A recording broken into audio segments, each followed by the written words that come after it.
ਸਤਿ ਸ਼੍ਰੀ ਅਕਾਲ। ਤੁਸੀਂ ਜੁੜੇ ਹੋਏ ਹੋ ਪੰਜਾਬੀ ਰੇਡੀਓ ਯੂਐਸਏ ਦੇ ਨਾਲ ਤੇ ਮੈਂ ਹਾਂ ਪ੍ਰਵੀਨ ਸ਼ਰਮਾ ਲੈ ਕੇ ਹਾਜ਼ਰ ਹਾਂ ਪ੍ਰੋਗਰਾਮ ਖਬਰ ਤੇ ਨਜ਼ਰ। ਖਬਰ ਤੇ ਨਜ਼ਰ ਪ੍ਰੋਗਰਾਮ ਦੇ ਵਿੱਚ ਕਈ ਅਹਿਮ ਤੇ ਕਈ ਖਾਸ ਖਬਰਾਂ ਨੂੰ ਲੈ ਕੇ ਚਰਚਾ ਕਰਨ ਦੇ ਲਈ ਜੁੜ ਚੁੱਕੇ ਨੇ ਮਿੰਟੂ ਗੁਰਸਰੀਗਾ ਜੀ। ਮਿੰਟੂ ਸਤਿ ਸ਼੍ਰੀ ਅਕਾਲ, ਸਵਾਗਤ ਹੈ ਜੀ ਪੰਜਾਬੀ ਰੇਡੀਓ ਯੂਐਸਏ ਤੇ। ਸ਼ੁਕਰੀਆ ਸਾਰਿਆਂ ਨੂੰ, ਸਤਿ ਸ੍ਰੀ ਅਕਾਲ ਜੀ। ਅੱਗੇ ਵਧਣ ਤੋਂ ਪਹਿਲਾਂ ਧੰਨਵਾਦ ਕਰਦੇ ਚਲੀਏ ਸਪਾਂਸਰਸ ਦਾ, ਜਿਹੜੇ ਜ਼ਰੀਆ ਬਣਦੇ ਨੇ ਇਹਨਾਂ ਪ੍ਰੋਗਰਾਮਾਂ ਨੂੰ ਤੁਹਾਡੇ ਤੱਕ ਪਹੁੰਚਾਉਣ ਦੇ ਲਈ। ਖਾਲਸਾ ਇੰਸ਼ੋਰੈਂਸ ਏਜੰਸੀ ਵਾਲੇ, ਜਿਨ੍ਹਾਂ ਤੋਂ ਤੁਸੀਂ ਹਰ ਤਰੀਕੇ ਦੀ ਇੰਸ਼ੋਰੈਂਸ ਲੈ ਸਕਦੇ ਹੋ। ਇੰਸ਼ੋਰੈਂਸ ਬਾਰੇ ਪਤਾ ਕਰਨ ਦੇ ਲਈ ਇਹਨਾਂ ਦਾ ਨੰਬਰ ਹੈ 468-272-2500। ਇਹ 1992 ਤੋਂ ਲਗਾਤਾਰ ਇੰਸ਼ੋਰੈਂਸ ਬਿਜ਼ਨਸ ਦੇ ਵਿੱਚ ਸ਼ਾਨਦਾਰ ਸੇਵਾਵਾਂ ਦੇ ਰਹੇ ਨੇ ਤੇ ਅਮਰੀਕਾ ਭਰ ਦੇ ਵਿੱਚ ਇੰਸ਼ੋਰੈਂਸ ਕਰਦੇ ਨੇ। ਓਬਾਮਾ ਕੇਅਰ, ਮੈਡੀਕੇਅਰ ਜਾਂ ਫਿਰ ਕਵਰਡ ਕੈਲੀਫੋਰਨੀਆ ਬਾਬਤ ਪਾਲਿਸੀ ਕਰਵਾਉਣ ਦੇ ਲਈ, ਸਲਾਹ ਲੈਣ ਦੇ ਲਈ ਅੱਜ ਹੀ ਕਾਲ ਕਰੋ 468-272-2500 ਤੇ। ਟਰਕੀਆਨਾ ਇਮੀਗ੍ਰੇਸ਼ਨ ਲਾ ਫਰਮ ਵਾਲੇ, ਜੇ ਟਰਕੀਆਨਾ ਅਟਾਰਨੀ ਟਰਕੀਆਨਾ ਦੇ ਨਾਲ ਤੁਸੀਂ ਯੂਐਸ ਇਮੀਗ੍ਰੇਸ਼ਨ ਬਾਬਤ ਕੋਈ ਵੀ ਸਲਾਹ ਕਰਨੀ ਹੈ, ਕੋਈ ਵੀ ਸਵਾਲ ਪੁੱਛਣਾ, ਤੇ ਇਹਨਾਂ ਦਾ ਨੰਬਰ ਹੈ 415-909-0503। ਕ੍ਰਿਸ਼ਨ ਧਰੋਟਾ ਯੂਬਾ ਸਿਟੀ, ਬਲਜਿੰਦਰ ਸਿੰਘ ਨੇ ਜਰੂਰਲੈਂਡ, ਪਰਮਜੀਤ ਕੌਰ ਅੰਗੀ ਵੈਕਾਵਿਲ, ਪ੍ਰਿਤਪਾਲ ਸਿੰਘ ਸਿੱਧੂ ਫਰੈਜ਼ਨੋ, ਜਸਵਿੰਦਰ ਸਿੰਘ ਨਛੱਤਰ ਕੌਰ ਨਾਗਰਾ ਰੋਜ਼ਵੈਲ, ਚਰਨ ਸਿੰਘ ਸੁਖਵਿੰਦਰ ਢਾਲੀਵਾਲਾ ਐਰੀਜ਼ੋਨਾ। ਜੀਐਨ ਲਈ ਵਾਲੇ ਟਰੱਕ ਵਾਸ਼ ਕਰਦੇ ਨੇ, ਆਇਲ ਚੇਂਜ ਕਰਦੇ ਨੇ, ਏਅਰ ਬ੍ਰੇਕਾਂ ਦਾ ਕੰਮ ਤਸੱਲੀ ਬਖਸ਼ ਕਰਵਾ ਸਕਦੇ, ਨਵੇਂ ਪੁਰਾਣੇ ਟਾਇਰ ਵੀ ਇਹਨਾਂ ਤੋਂ ਮਿਲਦੇ ਨੇ। ਲੋਕੇਸ਼ਨ ਹੈ ਸੈਂਤਾਨੇਲਾ ਦੀ, ਨਿਮਾ ਸੋਤਾ ਦੇ ਨਾਲ ਗੱਲ ਕੀਤੀ ਜਾ ਸਕਦੀ ਹੈ 209-277-0113 ਤੇ ਇੰਟਰਲਿਪ ਟਰੱਕ ਸਟਾਪ ਵਾਲੇ। ਇਹਨਾਂ ਸਾਰੇ ਹੀ ਸਪਾਂਸਰਸ ਦਾ ਬਹੁਤ ਬਹੁਤ ਧੰਨਵਾਦ। ਤੇ ਜੇਕਰ ਤੁਸੀਂ ਵੀ ਪੰਜਾਬੀ ਰੇਡੀਓ ਯੂਐਸਏ ਦੇ ਇਹਨਾਂ ਪ੍ਰੋਗਰਾਮਾਂ ਨੂੰ ਸਪਾਂਸਰ ਕਰਨਾ ਚਾਹੁੰਦੇ ਹੋ ਤਾਂ ਸਟੂਡੀਓ ਦਾ ਨੰਬਰ ਹੈ 468-272-5200। ਅੱਜ ਦਾ ਖਬਰ ਤੇ ਨਜ਼ਰ ਪ੍ਰੋਗਰਾਮ ਸਾਲ 2024 ਦੀ 6 ਸਤੰਬਰ ਦਾ ਪ੍ਰੋਗਰਾਮ ਹੈ ਤੇ ਦਿਨ ਅੱਜ ਸ਼ੁੱਕਰਵਾਰ ਹੈ। ਮਿੰਟੂ ਜੀ, ਖਬਰਾਂ ਦੀ ਸ਼ੁਰੂਆਤ ਕਰੀਏ ਕਿਸਾਨੀ ਤੋਂ। ਕਿਸਾਨ ਆਗੂਆਂ ਨੇ ਵੱਡਾ ਫੈਸਲਾ ਲੈਂਦਿਆਂ ਇਹ ਗੱਲ ਕਹੀ ਹੈ ਕਿ ਹੁਣ ਚੰਡੀਗੜ੍ਹ ਤੋਂ ਚਾਲੇ ਪਾ ਦੇਣਗੇ ਜੀ, ਉੱਠ ਜਾਣਗੇ ਚੰਡੀਗੜ੍ਹ ਤੋਂ ਕਿਸਾਨ। ਜੀ ਬਿਲਕੁਲ, ਇਹਨਾਂ ਨੇ ਅੱਜ ਸਹਿਮਤੀ ਜਤਾ ਦਿੱਤੀ ਸੀ। ਹੋ ਸਕਦਾ ਕਿ ਉਸ ਤੋਂ ਬਾਅਦ ਇਹਨਾਂ ਨੇ ਚਾਲੇ ਪਾਉਣੇ ਸ਼ੁਰੂ ਵੀ ਕਰ ਦਿੱਤੇ ਹੋਣ ਜੀ, ਕਿਉਂਕਿ ਇਹ ਜਾਣਕਾਰੀ ਖੁਦ ਜੋਗਿੰਦਰ ਸਿੰਘ ਉਗਰਾਹਾਂ ਤੇ ਦੂਸਰੇ ਲੀਡਰਾਂ ਨੇ ਦਿੱਤੀ ਹੈ ਕਿ ਸਾਡੀ ਬਈ ਇਸ ਗੱਲ ਤੇ ਸਹਿਮਤੀ ਬਣ ਗਈ ਆ ਕਿ ਇਸ ਧਰਨੇ ਨੂੰ ਹੁਣ ਸਮਾਪਤ ਕੀਤਾ ਜਾਵੇ। ਕਿਉਂਕਿ ਇਹਨਾਂ ਦੇ ਕੋਲ ਵੈਸੇ ਤੇ ਜੇ ਤੁਸੀਂ ਵੇਖੋਗੇ ਚੰਡੀਗੜ੍ਹ ਦੇ ਵਿੱਚ ਪ੍ਰਦਰਸ਼ਨ ਕਰਨ ਦੀ ਇਜਾਜ਼ਤ ਵੀ ਮੈਨੂੰ ਲੱਗਦਾ ਕਿ 5 ਤਰੀਕ ਤੱਕ ਸੀਗੀ ਤੇ ਉਸ ਤੋਂ ਬਾਅਦ ਇੱਕ ਦਿਨ ਉੱਤੇ ਹੋ ਚੁੱਕਾ ਸੀਗਾ। ਮੁੱਖ ਮੰਤਰੀ ਦੇ ਨਾਲ ਕੱਲ ਇਹਨਾਂ ਦੀ ਲੰਮੀ ਚੌੜੀ ਬੈਠਕ ਵੀ ਹੋਈ ਸੀਗੀ। ਮੇਨ ਗੱਲ ਖੇਤੀ ਨੀਤੀ ਤੇ ਆ ਕੇ ਮੁੱਕਦੀ ਸੀ ਕਿ ਖੇਤੀ ਨੀਤੀ ਜਿਹੜੀ ਆ ਉਹ ਸਰਕਾਰ ਨੇ ਹੁਣ ਤੱਕ ਜੋ ਬਣਾਈ ਕਿਉਂ ਨਹੀਂ ਹੈ।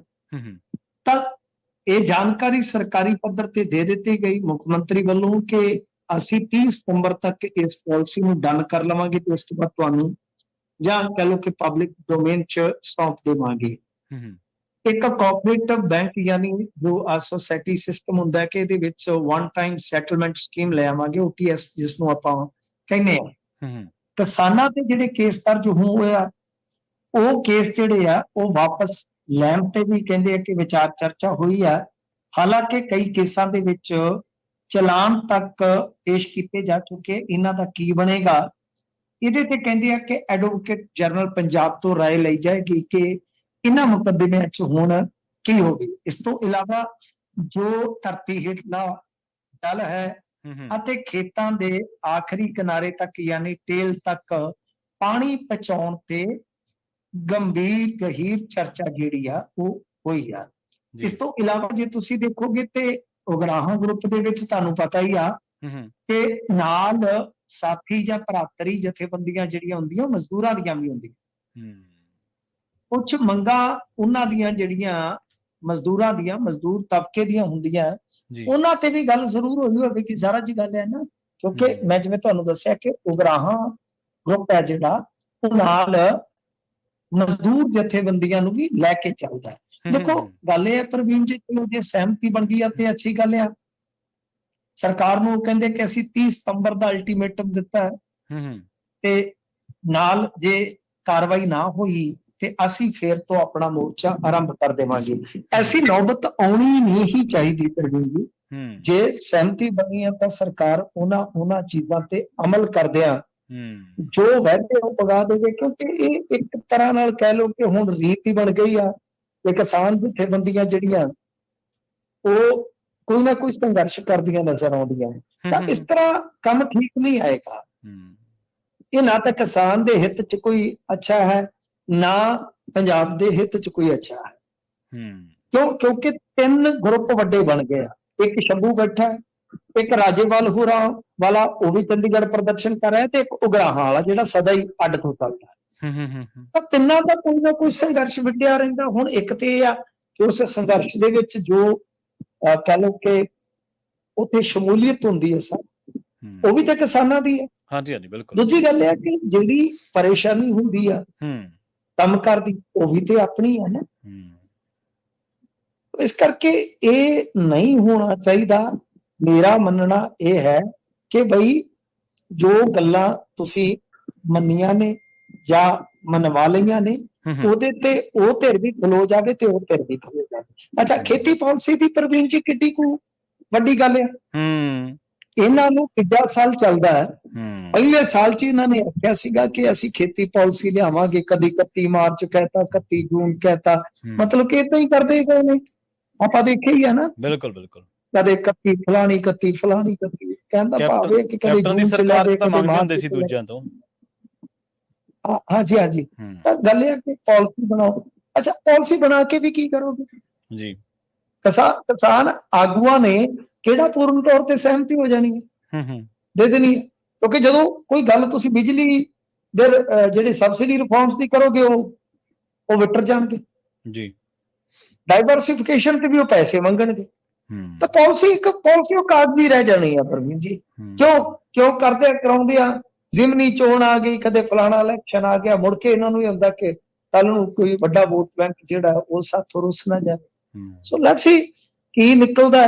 ਪਰ ਇੰਨੇ ਕੁ ਦਾਅਵੇ ਜ਼ਰੂਰ ਸੁਣੇ ਆ ਕਿ ਜਿਹੜੀ ਪਿਛਲੀ ਖੇਤੀ ਨੀਤੀ ਬਣਾਈ ਗਈ ਸੀ ਕਾਂਗਰਸ ਸਰਕਾਰ ਵੇਲੇ, ਉਹ ਜਿਹੜੀ ਕਿ ਲਾਗੂ ਨਹੀਂ ਸੀ ਕੀਤੀ ਗਈ, ਲਗਭਗ ਇਹਦਾ ਡਰਾਫਟ ਜਿਹੜਾ ਹੈ, ਜੋ ਡਰਾਫਟਿੰਗ ਹੋਈ ਆ, ਉਹ ਸੇਮ ਹੀ ਆ। ਮਤਲਬ ਕਿ ਕਹਿੰਦੇ ਹੁੰਦੇ ਨਾ, Nattha Singh and Prem Singh one and the same thing. ਮਤਲਬ ਕਿ ਕੋਈ ਐਸਾ ਕੋਈ ਵੱਡਾ ਜਾਦੂਈ ਚਮਤਕਾਰੀ ਬਦਲਾਅ ਨਜ਼ਰ ਨਹੀਂ ਆਇਆ। ਜਿੰਨੀਆਂ ਕੋ ਮੀਡੀਆ ਰਿਪੋਰਟਾਂ 'ਚ ਇਹ ਖਬਰਾਂ ਆਈਆਂ ਨੇ ਕਿ ਗੱਲਾਂ ਜੋ ਉਸ ਡਰਾਫਟ ਸੀਗੀਆਂ, ਇਸ ਡਰਾਫਟ ਦੇ ਵਿੱਚ ਬਈ ਬਹੁਤ ਉਹਨਾਂ 'ਚ ਅੰਤਰ ਆ। ਬਹੁਤਾ ਕੋਈ ਫਰਕ ਨਹੀਂ ਹੈ। ਜਦੋਂ ਕੋਈ ਇਸ ਤਰ੍ਹਾਂ ਦਾ ਨਾ ਤਾਂ ਫਰਕ ਹੈ ਤੇ ਨਾ ਹੀ ਕਹਿ ਲਓ ਕਿ ਦੋਹਾਂ ਧਿਰਾਂ ਦੇ ਵਿੱਚ ਕੋਈ ਐਸਾ ਫਰਕ ਆ ਕਿ ਇਹਨੂੰ ਸੰਪੂਰਨ ਤੌਰ ਤੇ ਲਾਗੂ ਹੋਣ ਦਿੱਤਾ ਜਾਏਗਾ, ਤੇ ਫਿਰ ਫਰਕ ਗਾਂ ਪੈਣਾ ਵੀ ਕੀ ਆ। ਕਿਉਂਕਿ ਸਾਡੇ ਸਾਹਮਣੇ ਦੋ ਤਿੰਨ ਚੁਣੌਤੀਆਂ, ਇੱਕ ਕਿ ਪਾਣੀ ਬਚਾਉਣਾ, ਦੂਸਰਾ ਕਿ ਖੇਤੀ ਵੀ ਬਚਾਉਣੀ ਹੈ। ਠੀਕ ਹੈ ਨਾ ਸਾਹਿਬ? ਤਾਂ ਗੱਲ ਇਹ ਆ ਕਿ ਨਾਲ ਪੰਜਾਬ ਦੀ ਆਰਥਿਕਤਾ ਦੇਖਣੀ ਹੈ। ਇਹ ਦੋ ਤਿੰਨ ਚੈਲੰਜਾਂ ਨੂੰ ਕਿਵੇਂ ਐਡਰੈਸ ਕੀਤਾ ਜਾਂਦਾ ਦੇਖਦੇ ਹਾਂ ਸਾਹਿਬ। ਦੇਖੋ ਮਿੰਟੂ ਜੀ, ਗੱਲਾਂ ਇਹਦੇ ਵਿੱਚ ਕੋਈ ਦੋ ਰਾਏ ਨਹੀਂ ਹੈ ਵੀ ਪੰਜਾਬ ਦਾ ਜਿਹੜਾ ਖੇਤੀ ਸੰਕਟ ਹੈ ਬਹੁਤ ਭਰਤੀ ਹੈ, ਜਿਵੇਂ ਤੁਸੀਂ ਜ਼ਿਕਰ ਕਰ ਹੀ ਰਹੇ ਸੀ। ਦੂਜੀ ਗੱਲ ਇਹ ਵੀ ਕਿਸਾਨ ਇੱਕ ਪ੍ਰੈਸ਼ਰ ਗਰੁੱਪ ਵਜੋਂ ਕੰਮ ਕਰਦਾ ਵੀ ਜਦੋਂ ਸਰਕਾਰ ਨੂੰ ਲੱਗਦਾ ਵੀ ਚੋਣ ਆ ਗਈ ਜਾਂ ਕੁਛ ਆ ਮਸਲਾ ਹੱਲ ਕਰ ਲੈ, ਤੇ ਇਸ ਧਿਰ ਨੂੰ ਘੱਟੋ ਘੱਟ ਵਰਾਲ ਗਏ ਆਪਾਂ ਵੀ ਇਹ ਨਾ ਕਿਤੇ ਆਪਣੇ ਤੋਂ ਨਾਰਾਜ਼ ਹੋ ਜੇ। ਜਿਹੜੀ ਤੀਜੀ ਗੱਲ ਆ ਮਿੰਟੂ ਜੀ, ਕੁਛ ਗੱਲਾਂ, ਕੁਛ ਕਦਮ ਚੁੱਕਣ ਤੇ ਨਾ ਉਹਨਾਂ ਤੇ ਕੋਈ ਖਰਚ ਨਹੀਂ ਆਉਂਦਾ, ਉਹਨਾਂ ਤੇ ਤੁਹਾਡਾ ਰੈਵਨਿਊ ਖਰਚ ਨਹੀਂ ਹੁੰਦਾ, ਉਹਨਾਂ ਤੇ ਤੁਹਾਡੇ ਵਿੱਤੀ ਅਸਾਸੇ ਨਹੀਂ ਲੱਗਦੇ। ਮਸਲਨ ਜੇ ਕੋਈ ਬੀਜ ਕੋਈ ਕਿਸੇ ਕਿਸਾਨ ਨੂੰ ਨਕਲੀ ਮਿਲ ਰਿਹਾ, ਉਹਦੀ ਜਾਂਚ ਕਰ ਲਓ, ਉਹ ਅਮਲਾ ਤੁਹਾਡੇ ਕੋਲੇ ਹੈ। ਹੋਰ ਬਹੁਤ ਸਾਰੀਆਂ ਚੀਜ਼ਾਂ ਨੇ ਅਜਿਹੀਆਂ ਜਿਹਦੇ ਤੇ ਸਰਕਾਰ ਜੇਕਰ ਗੌਰ ਕਰੇ ਤਾਂ ਕੁਛ ਕੁ ਸੁਧਾਰ ਹੋ ਸਕਦੇ ਆ। ਹਾਂ, ਬਿਜਲੀ ਸਬਸਿਡੀ ਤੇ ਆਪਾਂ ਨੂੰ ਪਤਾ ਹੀ ਹੈ, ਕਿਸਾਨ ਆਗੂ ਟਸਲ ਫਸਾ ਲੈਂਦੇ ਆ। ਮੁੱਦੇ ਮਜ਼ਦੂਰਾਂ ਦੇ ਵੀ ਨੇ, ਇਹਦੇ ਵਿੱਚ ਕੋਈ ਦੋ ਰਾਏ ਨਹੀਂ। ਪਰ ਜਿਹੜੀ ਇੱਕ ਦੋਨੇ ਧਿਰਾਂ ਵੱਲੋਂ ਆਪਾਂ ਕਿਸਾਨ ਆਗੂਆਂ ਦੀ ਰਣਨੀਤੀ ਦੇ ਵਿੱਚ ਵੀ ਦੇਖਦੇ ਹਾਂ ਝੋਲ, ਤੇ ਸਰਕਾਰ ਵੱਲੋਂ ਵੀ ਦੇਖਦੇ ਆ। ਸਰਕਾਰ ਨੂੰ ਇਹ ਹੁੰਦਾ ਵੀ ਇੱਕ ਵਾਰੀ ਸੰਘਰਸ਼ ਨੂੰ ਟਿਕਾ ਲਓ, ਬਾਅਦ ਦੀ ਵੇਖੀ ਜਾਊਗੀ। ਇਹ ਕੇਂਦਰ ਦੀ ਸਰਕਾਰ ਆ ਤੇ ਚਾਹੇ ਪੰਜਾਬ ਦੀ ਸਰਕਾਰ ਆ, ਵੀ ਇੱਕ ਵਾਰੀ ਟਿਕਟਕਾ ਹੋ ਜੇ। ਜਦੋਂ ਇੱਕ ਵਾਰੀ ਟਿਕਟਕਾ ਹੋ ਗਿਆ ਤੇ ਹੱਲ ਕੋਈ ਨਿਕਲਣਾ, ਤਾਂ ਉਹਨਾਂ ਨੇ 10 ਦਿਨਾਂ ਬਾਅਦ, 20 ਦਿਨਾਂ ਬਾਅਦ, 2 ਮਹੀਨਿਆਂ ਬਾਅਦ ਉਹਨਾਂ ਨੇ ਸੜਕ ਤੇ ਆਉਣਾ ਹੀ ਆਉਣਾ। ਮਿੰਟੂ ਜੀ, ਇਹ ਸੱਚ ਆ ਜੀ। ਨਹੀਂ, ਗੱਲ ਤੁਹਾਡੀ ਦਰੁਸਤ ਹੈ, ਪਰ ਉਹਦਾ ਫਾਇਦਾ ਕੀ ਹੈ? ਉਹਦਾ ਫਾਇਦਾ ਕੀ ਹੈ? ਕਿਉਂਕਿ ਸੰਕਟ ਤੇ ਉੱਥੇ ਦੇ ਉੱਥੇ ਖਲੋਤੇ ਆ ਨਾ ਉਹ ਤੇਰੇ। ਹਾਂਜੀ, ਨਾ ਉਹ ਤੇਰੇ ਲਚਕੀਲਾਪਨ ਵਿਖਾਉਂਦੀ ਹੈ, ਤੇ ਨਾ ਜਿਹੜੀ ਸਰਕਾਰੀ ਧਿਰ ਆ ਉਹ ਕੋਈ ਇੱਛਾ ਸ਼ਕਤੀ ਦਿਖਾਉਂਦੀ ਹੈ। ਨਾ ਬਿਲਕੁਲ। ਤਾਂ ਇੱਛਾ ਸ਼ਕਤੀ ਕੀ ਹੁੰਦੀ ਹੈ ਸਾਹਿਬ? ਵਿਲ ਪਾਵਰ ਕਿਸ ਨੂੰ ਕਹਿੰਦੇ? ਮਨ ਠੇਕੇ ਤੇ ਜਾਣ ਨੂੰ ਕਰਦਾ, ਅਸੀਂ ਠੇਕੇ ਤੋਂ ਮੋੜ ਕੇ ਮਨ ਜਿਮ ਵਾਲੇ ਪਾਸੇ ਲਿਜਾਣਾ ਜਿੱਥੇ ਮਨ ਨਹੀਂ ਜਾਣ ਨੂੰ ਕਰਦਾ। ਆਹੀ ਵਿਲ ਪਾਵਰ ਹੈ ਨਾ ਜੀ, ਆਹੀ ਇੱਛਾ ਸ਼ਕਤੀ ਹੈ ਸਾਹਿਬ। ਕਿ ਗੱਲ ਆ ਕਿ ਇੱਕ ਪਾਸੇ ਕੰਮ ਕੀਤਿਆਂ ਵੋਟਾਂ ਨਹੀਂ ਆਉਣੀਆਂ ਜੀ, ਤੇ ਇੱਕ ਪਾਸੇ ਲੋਲੀਪੌਪ ਦਿੱਤਿਆਂ ਵੋਟਾਂ ਆਉਣੀਆਂ। ਦੋ ਆਪਸ਼ਨ ਨੇ ਤੁਹਾਡੇ। ਤਾਂ ਗੱਲ ਇਹ ਆ ਕਿ ਜੇ ਕਿਸੇ ਨੇ ਸੁਧਾਰ ਕੀਤਾ, ਉਹਨੂੰ ਆਸ ਦੁਬਾਰਾ ਆਉਣ ਦੀ ਛੱਡਣੀ ਪੈਣੀ ਆ। ਇਹ ਮੇਨ ਮੰਤਰ ਹੈ ਇਸ ਸਾਰੀ ਗੇਮ। ਤੇ ਬਾਕੀ ਹੈ ਜਿਹੜਾ ਜੋ ਤੁਸੀਂ ਬਹੁਪਰਤੀ ਸ਼ਬਦ ਇਸਤੇਮਾਲ ਕੀਤਾ, ਤਾਂ ਬਹੁਪਰਤੀ ਸੰਕਟ ਨਾ ਤਾਂ ਰਾਤੋਂ ਰਾਤ ਠੀਕ ਹੋ ਨਹੀਂ ਹੋ ਸਕਦੇ ਆ, ਸਕਦਾ, ਬਿਲਕੁਲ। ਤੇ ਨਾ ਹੀ ਮੈਨੂੰ ਨਹੀਂ ਲੱਗਦਾ ਉਹ ਸੰਪੂਰਨ ਤੌਰ ਤੇ ਕਦੇ ਕਿਸਾਨੀ ਨਾਲ ਜੁੜੇ ਜਿਹੜੇ ਬਹੁ ਪਰਤੀ ਸੰਕਟ ਉਹ ਸਾਰੇ ਦੂਰ ਹੋ ਜਾਣ। ਨਹੀਂ ਹੋ ਸਕਦੇ, ਬਿਲਕੁਲ। ਇਹ ਨਹੀਂ ਹੋ ਸਕਦਾ, ਨਹੀਂ ਹੋ ਸਕਦੇ। ਜਿੰਨਾ ਮਰਜ਼ੀ ਕਰਜ਼ਾ ਮਾਫ ਕਰ ਦੋ, ਜੋ ਮਰਜ਼ੀ ਕਰ ਜੋ ਦੋ। ਮਰਜ਼ੀ ਕਰ। ਕਿਉਂ? ਕਿਉਂਕਿ ਬਹੁਤ ਲੰਮੀ ਹੋ ਜਾਏਗੀ ਗੱਲ। ਕਿਉਂਕਿ ਕਿਸਾਨ ਦਾ ਜਿਹੜਾ ਪੈਦਾਵਾਰੀ ਪ੍ਰੋਡਕਟ ਹੈ ਜਿਹੜਾ ਉਹ ਜੁੜਦਾ ਹੈ ਜਾ ਕੇ ਮਹਿੰਗਾਈ ਦੇ ਨਾਲ। ਇਹਨਾਂ ਨੇ ਜੋੜ ਰੱਖਿਆ ਕਿ ਜੇ ਅਸੀਂ ਇਸ ਨੂੰ ਪੂਰਾ ਮੁੱਲ ਦੇਵਾਂਗੇ ਤਾਂ ਗਰੀਬ ਦੀ ਥਾਲੀ ਚੋਂ ਭੋਜਨ ਬਾਹਰ ਹੋ ਜਾਏ। ਠੀਕ ਹੈ ਨਾ ਸਰ? ਤਾਂ ਜਦੋਂ ਇਸ ਤਰ੍ਹਾਂ 80 ਕਰੋੜ ਬੰਦਾ ਭੋਜਨ ਫ੍ਰੀ ਲੈ ਰਿਹਾ ਤੇ 40-50 ਕਰੋੜ ਜਿਹੜਾ ਹੈ ਉਹ ਉਸ ਭੋਜਨ ਨੂੰ ਪੈਦਾ ਕਰਨ ਚ ਲੱਗਿਆ ਜੀ, ਤਾਂ ਗੱਲ ਇਹ ਹੈ ਕਿ ਉਹ ਤਾਂ ਫਿਰ ਕੇਂਦਰੀ ਪੱਧਰ ਤੇ ਬਹੁਤ ਵੱਡੇ ਯਤਨ ਹੋਣਗੇ ਉਸ 40-50 ਕਰੋੜ ਵਾਸਤੇ, ਤਦ ਜਾ ਕੇ ਹੀ ਮਸਲਾ ਹੱਲ ਹੁੰਦਾ ਸੀ। ਕਿਉਂਕਿ ਇਹ ਕੋਈ ਸਰਕਾਰ ਆਪਣੇ ਪੱਧਰ ਤੇ ਕੋਈ ਇਹ ਜਾਦੂ ਦੀ ਛੜੀ ਤੇ ਇਹ ਪੰਜਾਬ ਸਰਕਾਰ ਨਹੀਂ ਕਰ ਸਕਦੀ। ਅਸੀਂ ਆਪਣੇ ਲੋਕਲ ਮੁੱਦੇ ਵੀ ਥੋੜੇ ਆਪਣੇ ਆਪਦੇ ਅਕਲ ਅਨੁਸਾਰ ਵਿਚਾਰ ਸਕਦੇ ਹਾਂ। ਜੋ ਕਰਨਾ ਤਾਂ ਕੇਂਦਰੀ ਪਾਲਿਸੀ ਨੇ ਕਰਨਾ ਹੈ। ਤਾਂ ਕੇਂਦਰੀ ਪਾਲਿਸੀ ਮੈਂ ਤੁਹਾਨੂੰ ਸਪਸ਼ਟ ਕਰ ਦੇਵਾਂ ਕਿ ਇਹ ਕੁਝ ਵੀ ਅਫੋਰਡ ਕਰਨ ਜੋਗੇ ਨਹੀਂ ਹੈਗੇ। ਇਹਨਾਂ ਨੇ ਤੇ ਯੂਰੀਆ ਜਿਹੜਾ ਉਹਦੇ ਚ ਉਹ ਨੀਮ ਕੱਟੀ ਯੂਰੀਆ ਨੂੰ ਮਿਲਾਉਣਾ ਸ਼ੁਰੂ ਕਰ ਦਿੱਤਾ। ਕਿਉਂਕਿ ਫਰਟੀਲਾਈਜ਼ਰ ਦਾ ਬਿੱਲ ਘਟਾ ਰਹੇ ਆ। ਇਹ ਬਹੁਤ ਕੁਝ ਚੱਲ ਰਿਹਾ। ਸੋ ਇਸ ਕਰਕੇ ਇਹਨਾਂ ਚੀਜ਼ਾਂ ਤੇ ਆਪਾਂ ਜੇ ਤਵੱਕੋ ਰੱਖੀਏ ਨਾ ਸਭ ਹੱਲ ਹੋ ਜਾਣਗੇ। ਕੁਛ ਨਹੀਂ ਹੈ, ਇਹ ਬਸ ਇੱਧਰ ਝੰਡੇ ਤੇ ਡੰਡੇ ਆ, ਉਧਰ ਕਹਿ ਲੋ ਕਿ ਨੀਤ ਦੇ ਵਿੱਚ ਖੋਟ ਹੈ। ਦੋਵੇਂ ਚੀਜ਼ਾਂ ਬਰਾਬਰ ਤੁਰੀਆਂ ਜਾਂਦੀਆਂ। ਬਿਲਕੁਲ, ਆਪੋ ਆਪਣਾ ਹਿੱਤ ਦੇਖ ਕੇ ਦੋਨੇ ਧਿਰਾਂ ਫਿਰ ਉਸ ਹਿਸਾਬ ਨਾਲ ਚੀਜ਼ ਨੂੰ ਵਿਚਾਰ ਲੈਂਦੀਆਂ, ਸਮਾਂ ਵੇਖ ਲੈਂਦੀਆਂ। ਤੇ ਮੰਤਰੀ ਸਾਹਿਬਾ ਮਿੰਟੂ ਜੀ ਕਹਿ ਰਹੇ ਨੇ, ਕਹਿੰਦੇ ਮੇਰੇ ਨਾਂ ਤੇ ਜਿਹੜੇ ਰਿਸ਼ਵਤ ਲੈ ਰਹੇ ਨੇ ਉਹਨਾਂ ਦੀ ਹੁਣ ਖੈਰ ਨਹੀਂ। ਦੇਖੋ, ਕੱਲ ਵੀ ਮੰਤਰੀ ਦੀ ਖਬਰ, ਮੰਤਰੀ ਦੀ ਵਾਈਫ ਦੀ ਖਬਰ, ਅਮਨਜੋਤ ਕੌਰ ਇੰਸਪੈਕਟਰ ਨੇ ਜਿਹੜੀ ਗੱਲ ਕਹੀ, ਤਾਂ ਮੰਤਰੀ ਸਾਹਿਬ ਕਹਿੰਦੇ ਕਿ ਮੈਂ ਮਾਣਹਾਨੀ ਦਾ ਕੇਸ ਪਾਉਂਗਾ। ਤੁਸੀਂ ਜਾਂਚ ਕਿਉਂ ਨਹੀਂ ਮੰਗਦੇ ਕਿ ਨਿਰਪੱਖ ਜਾਂਚ ਕਰਵਾ ਲਓ। ਜੇ ਮੇਰੇ ਚ ਕੋਈ ਕਸੂਰ ਹੋਇਆ ਤੇ ਮੈਂ ਬਈ ਸਾਰਾ ਕੁਝ ਛੱਡ ਛਡਾ ਕੇ ਲਾਂਭੇ ਹੋ ਜਾਊਂਗਾ। ਅੱਜ ਹੁਣ ਇਹ ਜੋ ਬੀਬੀ ਆ ਇਹ ਕਹਿੰਦੀ ਆ ਕਿ ਮੈਂ ਕਾਰਵਾਈ ਪਵਾ ਦੂੰਗੀ 5 ਮਿੰਟਾਂ ਚ, ਜਿਹੜੀ MSP ਦੀ ਪਵਾਤੀ ਸੀਗੀ ਜਿਵੇਂ, ਤਾਂ ਉਵੇਂ ਇਹ ਕਹਿ ਰਹੇ ਨੇ ਕਿ ਮੇਰੇ ਨਾਮ ਤੇ ਜੇਕਰ ਕੋਈ ਰਿਸ਼ਵਤ ਲੈਂਦਾ ਹੈ, ਪੈਸੇ ਲੈਂਦਾ ਹੈ, ਇਹਨਾਂ ਦੇ ਕੋਲ ਕੋਈ ਇਨਪੁਟ ਹੋਏਗੀ ਨਾ ਸਾਨੂੰ। ਏਦਾਂ ਤੇ ਕੋਈ ਗੱਲ ਹੁੰਦੀ ਨਹੀਂ ਹੈ ਨਾ। ਜੀ ਬਿਲਕੁਲ। ਬਿਨਾਂ ਅੱਗ ਤੋਂ ਧੂਆਂ ਤੇ ਕਿਤੇ ਦਿਖਾਈ ਨਹੀਂ ਨਾ ਦਿੰਦਾ। ਸੋ ਇਹਨਾਂ ਨੇ ਜਿਹੜੀ ਗੱਲ ਕਹੀ ਹੈ, ਇਹਨਾਂ ਦੇ ਕੋਲ ਕੋਈ ਸ਼ਾਇਦ ਪੁਖਤਾ ਜਾਣਕਾਰੀ ਹੋਏਗੀ। ਖਰੜ ਦੇ ਵਿੱਚ ਵੈਸੇ ਵੀ ਤੁਹਾਨੂੰ ਪਤਾ ਹੀ ਆ, ਬਥੇਰੀਆਂ ਗੱਲਾਂ ਉੱਥੇ ਕਈ ਲੋਕ ਕਰਦੇ ਆ। ਇਹਨਾਂ ਨੇ ਜਿਹੜੀ ਗੱਲ ਕਹੀ ਆ ਕਿ ਭਾਈ ਮੇਰੇ ਨਾਮ ਤੇ ਜੇਕਰ ਕੋਈ ਰਿਸ਼ਵਤ ਅਫਸਰ ਉਗਰਾਉਂਦਾ ਫੜਿਆ ਗਿਆ ਤਾਂ ਮੈਂ ਬੁਰੂ ਕਰੂੰ। ਤੇ ਬੀਬੀ ਜੀ, ਇਹ ਕੋਈ ਗੱਲ ਦੱਸਣ ਵਾਲੀ ਤੇ ਹੈ ਹੀ ਨਹੀਂ। ਪਹਿਲੀ ਗੱਲ, ਮੈਂ ਤੁਹਾਨੂੰ ਵਾਰ-ਵਾਰ ਕਹਿੰਦਾ ਕਿ ਇਹ ਸਾਰੀਆਂ ਚੀਜ਼ਾਂ ਭਗਵੰਤ ਮਾਨ ਦੇ ਅਗੇਂਸਟ ਜਾ ਰਹੀਆਂ। ਇਤਫਾਕ ਦੇਖੋ ਕਿ ਸਦਨ ਦੇ ਬਾਹਰ ਵੀ ਤੇ ਹੁਣ ਸਦਨ ਦੇ ਅੰਦਰ ਵੀ ਹੋ। ਦੂਜੀ ਚੀਜ਼ ਕਿ ਰਿਸ਼ਵਤ ਚੱਲ ਰਹੀ ਹੈ, ਇਸ ਗੱਲ ਤੇ ਮੋਹਰ ਲੱਗ ਰਹੀ ਹੈ। ਤੀਜੀ ਗੱਲ ਕਿ ਤੁਸੀਂ ਖੁਦ ਐਕਸਪੋਜ਼ ਕਰ ਰਹੇ ਹੋ ਆਪਣੇ ਨਿਜ਼ਾਮ ਨੂੰ, ਆਪਣੇ ਸਿਸਟਮ ਨੂੰ, ਕਿ ਇਹਦੇ ਚ ਕੀਤਾ ਕੱਖ ਨਹੀਂ ਜਾ ਸਕਦਾ, ਕੀਤਾ ਕੁਝ ਨਹੀਂ ਜਾ ਸਕਦਾ। ਜਦੋਂ ਇੰਨੀ ਅੰਨੀ ਮੱਚੀ ਆ ਤਾਂ ਫਿਰ ਤੁਹਾਡੇ ਮੰਤਰੀ ਪਾਕ ਸਾਹਿਬ ਨੇ ਇਹਦੀ ਵੀ ਕਿਹੜੀ ਗਰੰਟੀ ਹੈ? ਇਹਦੀ ਵੀ ਕਿਹੜੀ ਗਰੰਟੀ ਆ? ਤਾਂ ਗੱਲ ਅੱਗੇ ਇੱਕ ਦੋ ਦਾ ਤਾਂ ਰੌਲਾ ਪੈ ਹੀ ਚੁੱਕਾ ਹੈ ਨਾ। ਇੱਕ MLA ਦਾ, ਇੱਕ ਮੰਤਰੀ ਦਾ, ਇੱਕ ਮੰਤਰੀ ਦੀ ਹੋਰ ਕੱਥੇ ਤਾੜੀ ਹੈ। ਤਾਂ ਫਿਰ ਇਹ ਸਾਰਾ ਕੁਝ ਜਿਹੜਾ ਹੈ ਨਾ ਬਈ ਉਹ ਸਾਫ਼ ਦੱਸਦਾ ਕਿ ਤੁਹਾਡੇ ਰਾਜ ਦੇ ਵਿੱਚ ਤੁਹਾਡੇ ਹੀ ਵੱਸ ਕੁਝ ਬਹੁਤਾ ਨਜ਼ਰ ਨਹੀਂ ਆ ਰਿਹਾ। ਇਹ ਕਹਿ ਰਹੇ ਆ ਕਿ ਵੇਖੋ ਗੱਲ ਇਹ ਆ ਕਿ ਕਿਸੇ EO ਜਾਂ ਤਹਿਸੀਲਦਾਰ ਨੇ ਗਲਤੀ ਨਾਲ ਮਤਲਬ ਕਿ ਨੀਚੇ ਤੋਂ ਮਤਲਬ ਕਿ ਥੱਲੇ ਤੋਂ ਪੈਸੇ ਫੜ ਕੇ ਮੇਰਾ ਨਾਮ ਲਿਆ ਧੱਕਾ ਡਿੱਗਾ। ਉਹਨਾਂ ਨੇ ਕਿਹਾ ਕਿ ਸਾਨੂੰ ਸਬੂਤ ਦਿਓ, ਅਸੀਂ ਲੋਕਾਂ ਦਾ ਕੰਮ ਠੀਕ ਕਰਨ ਦੇ ਲਈ ਇੱਥੇ ਆ, ਤੇ ਅਗਰ ਕੋਈ ਪੁਰਾਣੀ ਸਰਕਾਰ ਦੀ ਤਰ੍ਹਾਂ ਕੰਮ ਕਰੇਗਾ ਤੇ ਫਿਰ ਅਸੀਂ ਵੋਟਾਂ ਦੇ ਹੱਕਦਾਰ ਨਹੀਂ ਰਵਾਂਗੇ। ਕਿਸੇ ਵੀ ਅਫਸਰ ਤੋਂ ਸਾਡਾ ਮਤਲਬ ਕਿ ਬਈ ਜੇ ਕੋਈ ਨਾ ਵਰਤਦਾ ਉਹਦਾ ਸਾਡੇ ਨਾਲ ਕੋਈ ਲੈਣਾ ਦੇਣਾ ਹੈ, ਇਸ ਤਰ੍ਹਾਂ ਇਹਨਾਂ ਨੇ ਕਿਹਾ। ਮੈਨੂੰ ਤੇ ਸਮਝ ਨਹੀਂ ਆ ਰਹੀ ਕਿ ਕਮਾਲ ਦੀ ਗੱਲ ਹੈ ਕਿ ਕਿਸੇ ਨੂੰ ਵਾਰਨਿੰਗ ਦੇ ਰਹੇ ਆ ਜਾਂ ਕਿਸੇ ਨੂੰ ਅਲਰਟ ਕਰ ਰਹੇ ਆ। ਜੀ ਬਿਲਕੁਲ, ਮੈਨੂੰ ਤੇ ਸਮਝ ਨਹੀਂ ਆ ਰਹੀ ਕਿ ਇਹ ਵਾਰਨਿੰਗ ਦੇ ਰਹੇ ਜਾਂ ਅਲਰਟ ਕਰ ਰਹੇ ਨੇ। ਤਾਂ ਬਈ ਗੱਲ ਇਹ ਆ ਕਿ ਜਦੋਂ ਤੁਹਾਨੂੰ ਪਤਾ ਹੈ ਜੇ ਪੈਸੇ ਲੈ ਰਹੇ ਨੇ ਤਾਂ ਫਿਰ ਤਾਂ ਤੁਹਾਡੀ ਕਾਰਵਾਈ ਹੋਣੀ ਚਾਹੀਦੀ ਹੈ। ਤੇ ਜੇ ਕੋਈ ਲੈ ਹੀ ਨਹੀਂ ਰਿਹਾ, ਤੁਸੀਂ ਹਾਂਜੀ। ਅਗਾਂਹ ਤੋਂ ਹੀ ਕਹਿ ਰਹੇ ਹੋ, ਅਗਾਂਹ ਤੋਂ ਹੀ ਕਹਿ ਰਹੇ ਹੋ, ਤਾਂ ਗੱਲ ਇਹ ਆ ਕਿ ਇਹ ਕਹਿੰਦੇ ਆ ਕਿ ਸਾਡੇ ਨਾਮ ਤੇ ਪੈਸੇ ਲਏ ਜਾ ਰਹੇ ਆ, ਸਾਨੂੰ ਪਤਾ ਲੱਗਾ। ਮੇਰੇ ਤੇ ਖਿਆਲ, ਮੈਨੂੰ ਲੱਗਦਾ ਕਿ ਕੋਈ ਨਾ ਕੋਈ ਆਡੀਓ ਵੀਡੀਓ ਤਿਆਰ ਹੋਣੀ ਜੇ। ਜੀ ਜੀ ਮਿੰਟੂ ਜੀ, ਉਹ ਜਦੋਂ ਇਸ ਤਰ੍ਹਾਂ ਦੀ ਚੀਜ਼ ਹੁੰਦੀ ਹੈ, ਅਗਲਾ ਹੀ ਫਿਰ ਅਗਲਾ ਪਾਸਾ ਵੱਲ ਲੈਂਦਾ। ਹੋਰ ਕੀ ਹੈ ਜੀ? ਹਾਂਜੀ, ਕਰੋ ਗੱਲ। ਹਾਂਜੀ ਮਿੰਟੂ ਜੀ, ਮੈਂ ਕਿਹਾ ਉਹੀ ਗੱਲ ਹੋ ਗਈ। ਆਪਣੇ ਪਿੰਡਾਂ ਦੇ ਵਿੱਚ ਵੀ ਨਾ ਅਕਸਰ ਇਹ ਗੱਲ ਕਹੀ ਜਾਂਦੀ ਹੈ ਵੀ ਜਦੋਂ ਕੋਈ ਕਾਂਸਟੇਬਲ, ਜੋ ਕੋਈ SHO, ਕੋਈ ਥਾਣੇਦਾਰ, ਕੋਈ ਨਵਾਂ, ਕੋਈ ਮਾੜਾ ਜਿਹਾ ਅੜਬਾ ਜੇ, ਤੇ ਉਹ ਪਹਿਲਾਂ ਹੀ ਇਲਾਕੇ ਦੇ ਲੋਕਾਂ ਨੂੰ ਜਾਂ ਆਪਣੇ ਜਿਹੜੇ ਨੇੜੇ ਤੇੜੇ ਹੁੰਦੇ, ਉਹਨਾਂ ਨੂੰ ਕਹਿੰਦਾ ਖਬਰਦਾਰ, ਜੇ ਕਿਸੇ ਨੇ ਦਾਰੂ ਦੀ ਭੱਠੀ ਪਾਈ ਜਾਂ ਦਾਰੂ ਪਾਈ ਕਿਸੇ ਨੇ, ਫੜ ਲਾਂਗੇ, ਹੁਣ ਨਹੀਂ ਛੱਡਣਾ ਕੋਈ। ਮਤਲਬ ਉਹ ਸੰਕੇਤ ਹੀ ਹੁੰਦਾ ਵੀ ਬਾਈ ਖੜ ਜਾ, 2 ਮਹੀਨੇ ਬਾਅਦ ਚ ਕਰ ਲਓ ਜੋ ਮਰਜ਼ੀ।